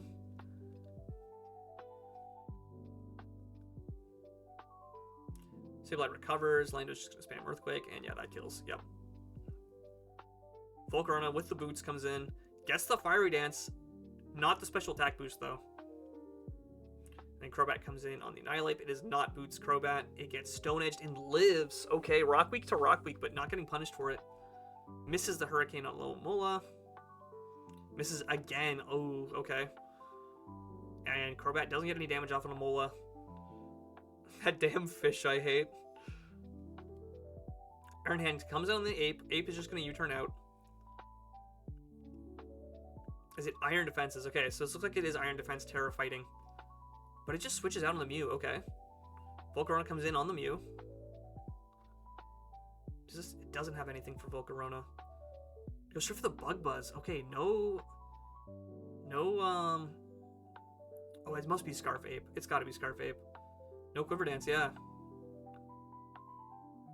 This Terra Waters. Is this Roosts? Fickle Beam comes out. Is it going to Quiver Dance? It doesn't have Quiver Dance?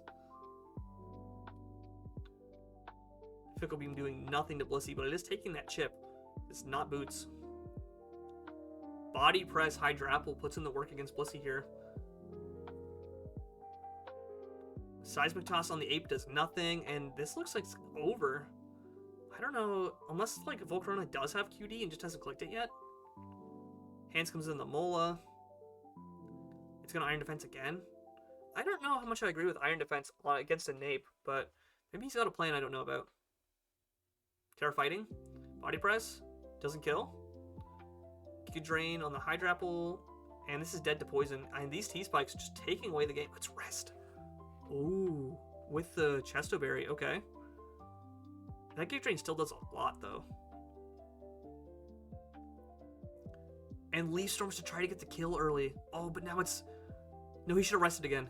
He should have 100% rested again. Because now he just loses. Yeah. Wait, this clicked. This is choice locked, right? But this can QD now. Now, okay, now it reveals Quiver Dance. Okay. Lomola gets the Toxic off.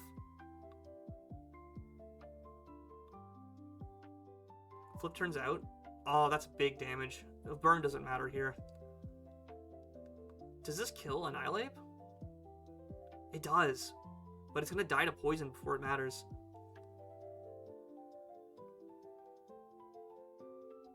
Oh? Yeah, it's dead to poison. It's going to die to poison before it can actually do anything. You have to Bug Buzz this turn, right? Well, Mew is poison.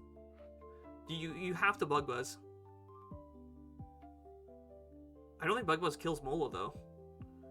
And, yeah. Mola clutching out the game, just barely.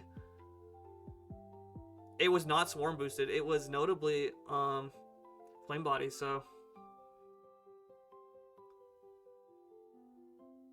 why pay for the whole seat when you only need the edge? Crazy comment. That game was insane. Dude, if this had Quiver Dance the whole time, it should have done, like...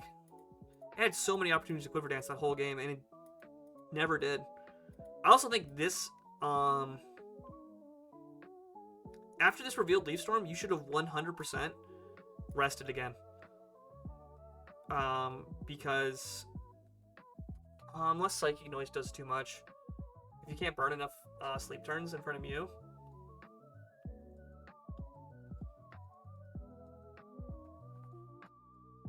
But yeah, you should have...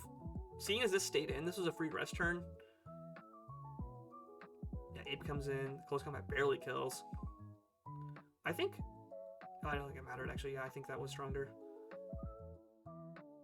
Yeah, if this had Quiver Dance this turn and then roosted, or something of that ilk, I think... Yeah. Yeah, if he Quiver Danced early, I think the game would have been won. He would have also had Aaron Hands not under as much pressure. Maybe he was waiting for Hydrapple to die. But this set couldn't touch... Like, if you look at this Hydrapple set, it couldn't touch this at all. It had to risk Fickle Beam hits. This set was super walled by... Like, this Hydrapple set, I think, was not what you needed in front of Volcarona.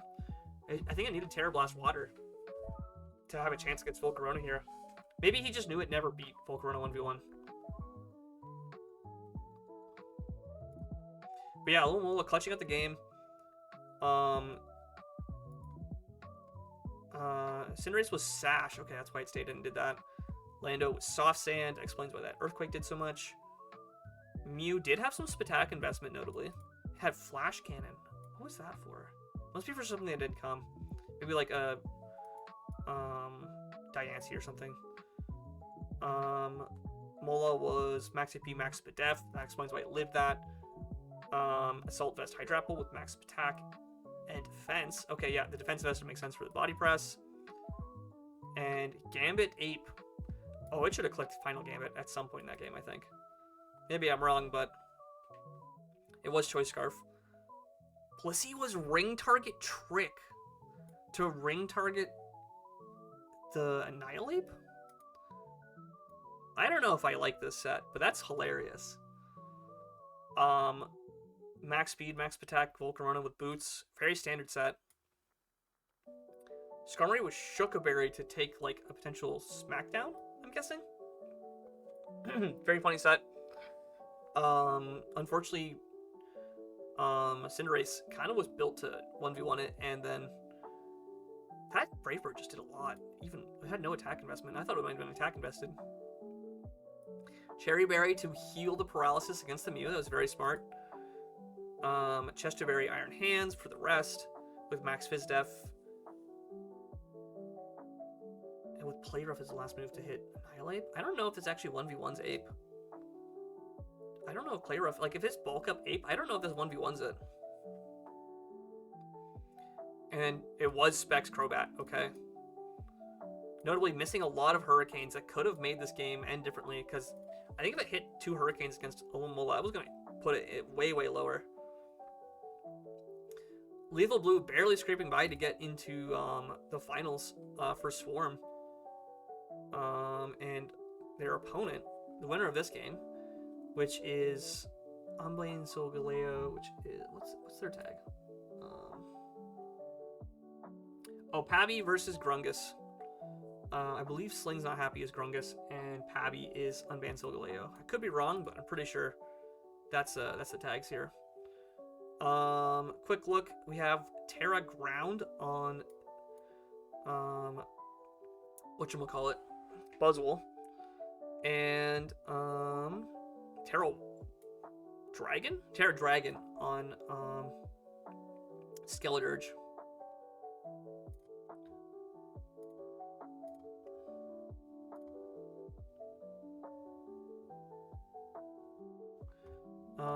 Yeah.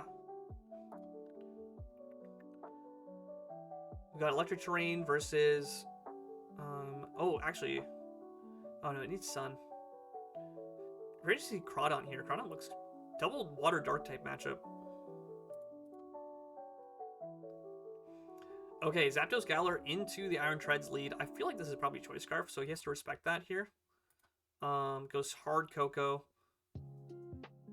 On the close combat, does 30. Okay, Koko does take that pretty well. It's got to be Choice Scarf. And it's Helmet Koko. Oh, is this Fizdef Koko? Goes to the U-turn on Amoonguss. Iron Moth comes in and gets the booster from the electric terrain. Aka Berry Amoonguss with a Stomping Tantrum. It just kills it. Oh, okay. Really good bait coming in there. Alluring that Iron Moth and killing it early. Missing a Hurricane. Does it get poisoned on the Sludge Ball? That would suck. Grr. Toxic on the Sandy Shocks, though, is pretty big. It's going to get up rocks here. As this Rapid spins. Is this going to Earth Power it? It has the Shuka Berry. Okay, and that's why he was willing to risk that. They both had Shuka Berries. But the Poison Chip putting it in range of that, regardless of the berry.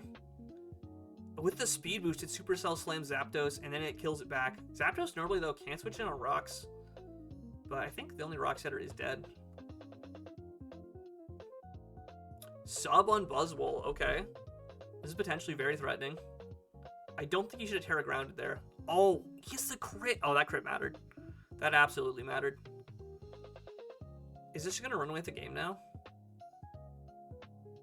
Terra Dragon. Oh, that did 0. And Torchon goes behind the sub. Okay. Gonna switch out. And it slacks off. Okay. Encores. Oh, really good heads-up play there from the Samurott. And then gonna go for the Ceaseless Edge as Crawdon comes in. Doesn't have the Sacred Sword, maybe? Or maybe he's expecting this to be Choice Scarf. Knockoffs the Koko, gets rid of the helmet. Not having the Jet.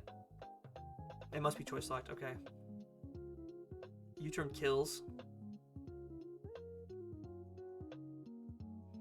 Skeldridge has the boots. Wisps the Mence, okay. This is special Mence, though. It has Hurricane. Okay, this is going to boost its attack, but I feel like a Toxic kind of owns this here, doesn't it? Unless it has, like... It's got to have, like, Shadow Ball, right? To actually do real damage to this? Is this Dragon Tail? It's Roar, okay. Trapagos comes in. It's got the Tims, though. Toxic's here. On the Rock Polish, okay. Starstorm is going to kill the Mence, but it's kind of done its job. It poisoned both the things it needed to. Samurott comes in. Takes the Starstorm and Ceaseless Edges. Not enough, though. And no Sucker Punch or Aqua Jet. But it does die to poison. Okay, the poison was just perfectly in range. I misclicked my Sucker. It's fine, I win. Okay.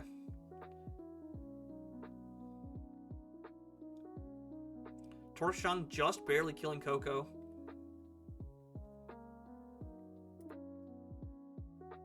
I just double through? Abby and Sammy's an even better duo. Earthquake doesn't kill. Torchon kills back. And that's game.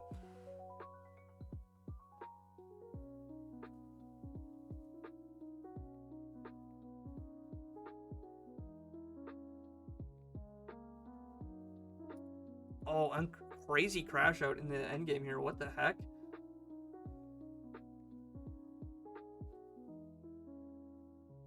Yeah, he had the Sucker Punch. He could have Sucker Punched the Terapagos. Scarf Zapdos with Adamant. Boots Skeledirge. Double Shuka. Aka Berry Amoonguss. Choice Band Crawdon. Yep. Not going for the Roost there. Power Herb Moth. Getting completely destroyed by the Amoonguss lure. Iron Treads with the Shuka Berry. Lumberry Samurott. Oh, that's good. That would have been really good into this Skeledirge set. Not revealing that. Mence with the boots. Full Spit F Mence, actually. That explains why that did so little. And then Leftovers Buzzwole. It was max attack adamant, but I do think that crit on Amoonguss mattered a fair bit. It's truly a sad month for the Spanish Inquisition.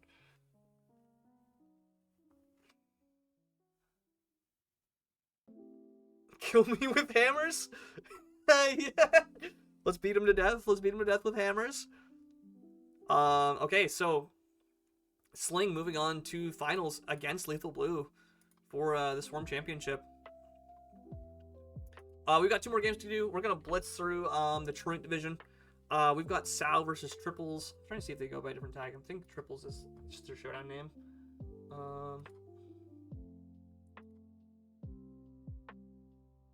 Sal versus Mangs, I believe. We have Terra Ground, Electro Tsui, and Terra Dark on Shinchino. I don't know why I blanked on that. And it looks like we have Terra Flying Rhydon and Terra Water Hands. Lots of Terra captains this game. Lots of potential Terras here. We're going right into it. Why is your sprite not loading Rhydon? What's going on? Dragonite dances turn 1 and tanks an Ice Punch? Dual Wingbeat doing 0?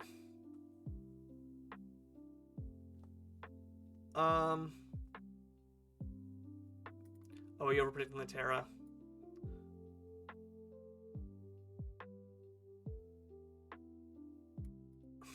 Fed D's nuts. Okay, I don't like the Dragonite early game, but not getting punished too badly for it. Sao spamming Heavy Slam here. Pain Split healing basically none. Mega Horn. Pain Split's on the Drapen. Wait, why didn't he just go for it again? Did he not want to take the damage? Knockoffs the Violet. Okay, that's huge. Sal's like, I realized I made a mistake. Okay. That's a huge Earthquake. Doing 54 to Annihilate on the switch in is kind of nuts. And then it goes for the Earthquake again. Heavy Slam is going to get the kill there. No Violet to live that. Gets the attack boost. Iron Moth Quark drives its speed. And Fire Dance does kill and gets the special attack boost. This is very threatening now. Electrode is going to Terra Ground, I'm guessing? No, it just Volt Switches. Chinchino comes in. Triple Axle on the Uxie is going to do a ton with Helmet.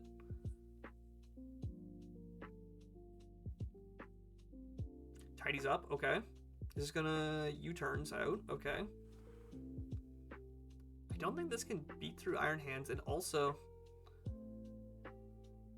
Yeah, it's going to get owned by the Helmet, okay. So I was saying that they had the wrong ability on Chinchino. It might have been... Were they just loaded dice? Really good switch on the fighting move, though. Rage Fist is going to do only 25. Yeah, I didn't think it was going to do that much. Oh, but it lives this one. This one's going to do more. 37, yep. But Iron Hands does get the kill there with the mono punching moves. This Terra Grounds, goes for the Volt Switch. Doesn't get the kill. Is this Assault Vest? Ice Punch not going to kill the Drapion. Ice Fang doing the 1% needed to kill there. But I think... Oh, Zapdos Galar is slower? This is not Scarf Drapion, is it? Volt Switch Electrode. But I think this is game over. There's a whole Goodra. Yep. Ice Beam not quite enough to kill. And he was Scarf Electrode, yep. Okay, and that's game. Yeah. Assault Vest Goodra. The mixed spread. Helmet Uxie. Full Fizz Def. Toxic U-turn Encore. AV Hands with a lot of defense investment. Choice Band Zapdos Galar. Iron Moth was booster speed. Rhydon was a Violite with a lot of Spit F.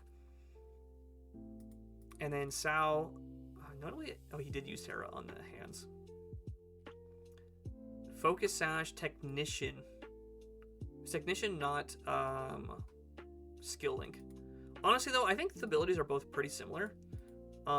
Because this does boost the power of Tail Slap. Yeah, Technician is fine. It's not the worst, but not ideal.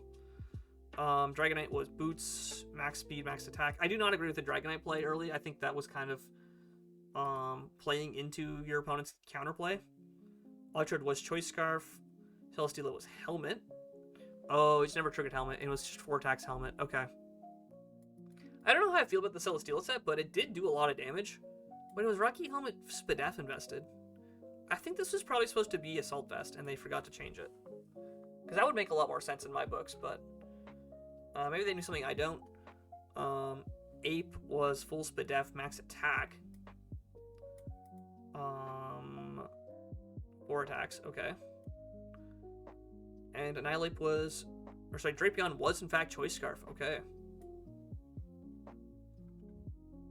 So it looks like Mangza moves on. No item Ape, oh that's true. Well, I did have Acrobatics, so maybe it was no item just for the Acrobatics damage to deal more to Iron Hands or Zapdos. I could be wrong, but seeing Acro makes no item make more sense. But Sao not going to make it to playoffs, to the finals. Didn't get the Flying Gem memo, yeah. And then here we have Rose versus Corey, Catarok. Is Rose is Sky Knight, okay. We have Terra Ghost Ting-Lu. So Corey has been rocking the Terra Ting-Lu, and it's a Terra Captain that I think a lot of people have been sleeping on, but it has put in so much work this whole season and playoffs run too. So definitely interesting to see that. And then we have Terra Electric Hydrapple. Once again, another Hydrapple. I think that's like 3 different Hydrapples we've seen in semis. Semis alone. So Hydrapple definitely doing the crazy playoffs run throughout divisions. Yeah, I don't think there's too much to talk about here. We have 2 different Therian forms facing off here. And notably this clown, Blacephalon, is not a Terra Captain, which we've seen other people have terrible Blacephalon, so interesting to see that here. Ogerpon comes in on the Infernape and immediately gets U-turned on. Okay, good turn 1 for Rose here. Tauren comes on the Thundurus, and we see another U-turn come out. And another U-turn. We've seen 3 U-turns and 3 turns. This is, we are gaming out here. Blastoise immediately Shell Smashes and has the White Herb. And Signal Beams to kill Ogerpon. This looks very scary already. Surfs the Skarmory.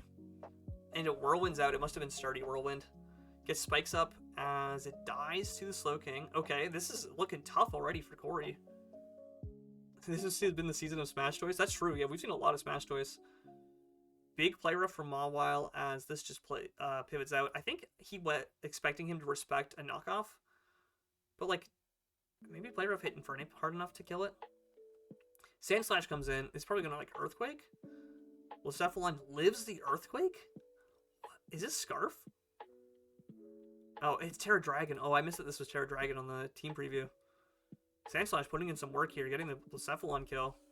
But forcing the Terra Dragon out. Ting-Lu comes in. It's going to Terra Ghost. It takes 0 from the Ice Cold Crash and gets up rocks. It's just disrespecting the Sandslash in its face. Knockoff being super effective, getting rid of the leftovers. As it just Whirlwinds out and gets the chip with the hazards. Blastoise just goes for the Surf to get damage in, seeing the Whirlwind coming. Infernape comes in. And we're seeing more pivoting. Is it going to Whirlwind again? No, it just goes for the Earthquake, respecting the Infernape, going for a Fire move or something. Thundurus is Boots. It's going to Volt Switch for 7.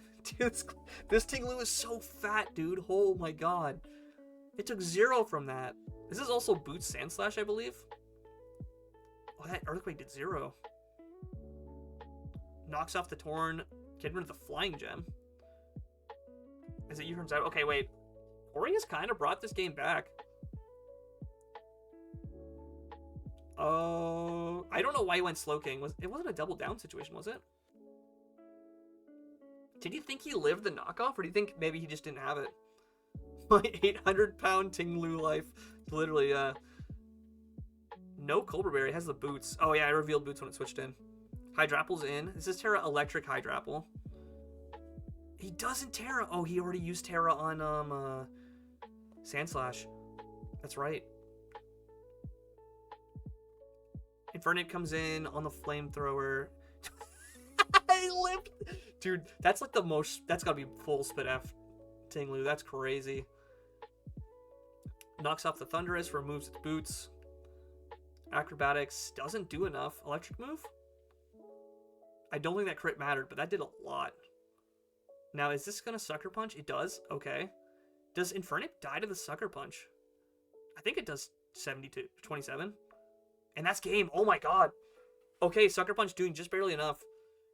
Crazy comeback from Corey after that tough early game. Seeing just get completely owned by Smash Blastoise. Oh, Flamethrower doesn't kill Ma? Okay. Well, I could have had Overheat. Did it have Overheat? Let's see. Hydrapple was full spit def, which is why that... Wait, it was full spit def with a bold nature. Okay. Slowking, no Cobra Berry, full spit F as well. Blastoise was max speed, max special attack. Sandslash was max HP, max defense. Oh, it was bulky Sandslash with Slush Rush. I guess it's just like their dedicated spinner that also could have used Slush Rush. But that's why that Icicle Crash did so little to Ting Lu. Boots max speed Thundurus. And it was Choice Scarf. Notably though, no Overheat. And it was physically invested, not specially invested. With, I think it was Jolly? It was Jolly Nature, so I had a minus attack nature, which is also why that Flamethrower did so little to Ting Lu. Excuse me. Blacephalon was Choice Scarf, which is why it's faster than the Sandslash. Milo, max HP, max attack, so no speed creep to respect the Mawile. Only 8 speed here. Ting Lu, full spit F. Rocks, Earthquake, Ruination, Earthwhirling. Very, very standard Ting Lu set that just did so much work to bring back that game. The Sturdy Whirlwind Skarmory to prevent, with boots, to prevent the Shell Smash Blastoise sweep. Ogerpon just got killed by 2 bug moves. And Tornadus, physically attack invested with Acrobatics, Knock Superpower, and U-Turn. 4 attacks, Flying Gem. Very, very close game. Very well played by Corey to bring that back.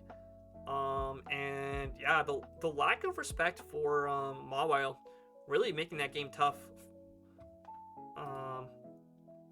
for Sky Knight. And so Corey will be facing off against Mangs in the finals here for the Truant Championship. So yeah, that's all of our playoff games in the NBA for this week. Next week is our last replay review for the NBA for this season. It's probably going to be a while before the next season starts, but I'm sure that their mod team has their own plans. I know sometimes they run off seasons. There might be an off season going on, so there'll be more news to come in the near future with that. But yeah, the 4 games left in the season.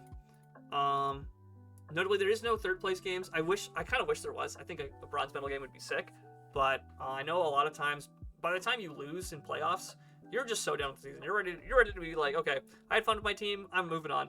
So I can understand that not everyone wants to lose their playoffs game and still play more. But yeah, very, very close run throughout the divisions. Lots of like 1-0 situations in the end. I know I was. Yeah, fair. Very, very fair. But yeah, so we have Gensuzu versus Skyhops in the All-Star division. We have Martin versus Drightwake in Hustle. We have Lethal Blue and Sling. Sling, I believe, is not Sling, but Grungus? Yeah, Grungus versus Sling.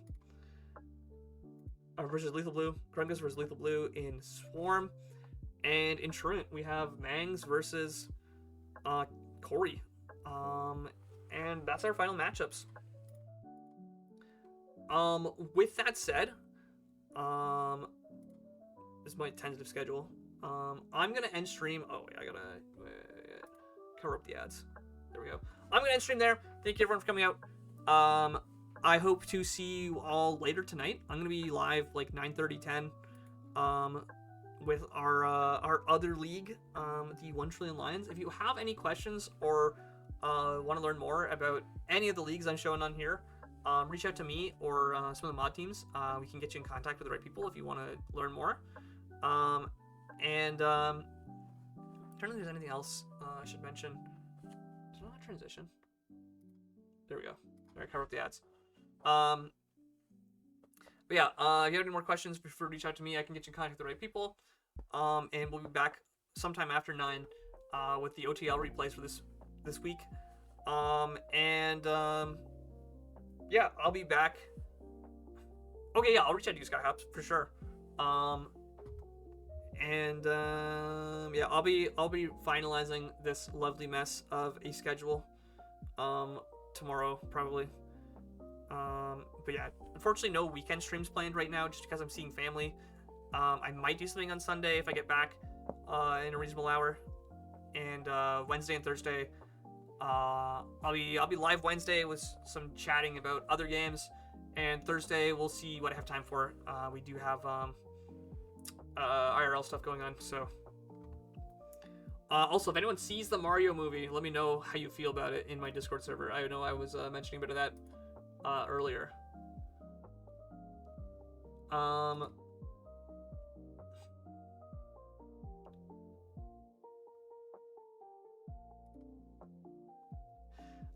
With that said, I'm ending stream. I'm not gonna raid right now, because I will be live later. But make sure to keep an eye out. 9 o'clock, I'll be live again. Peace, everyone. Bye-bye.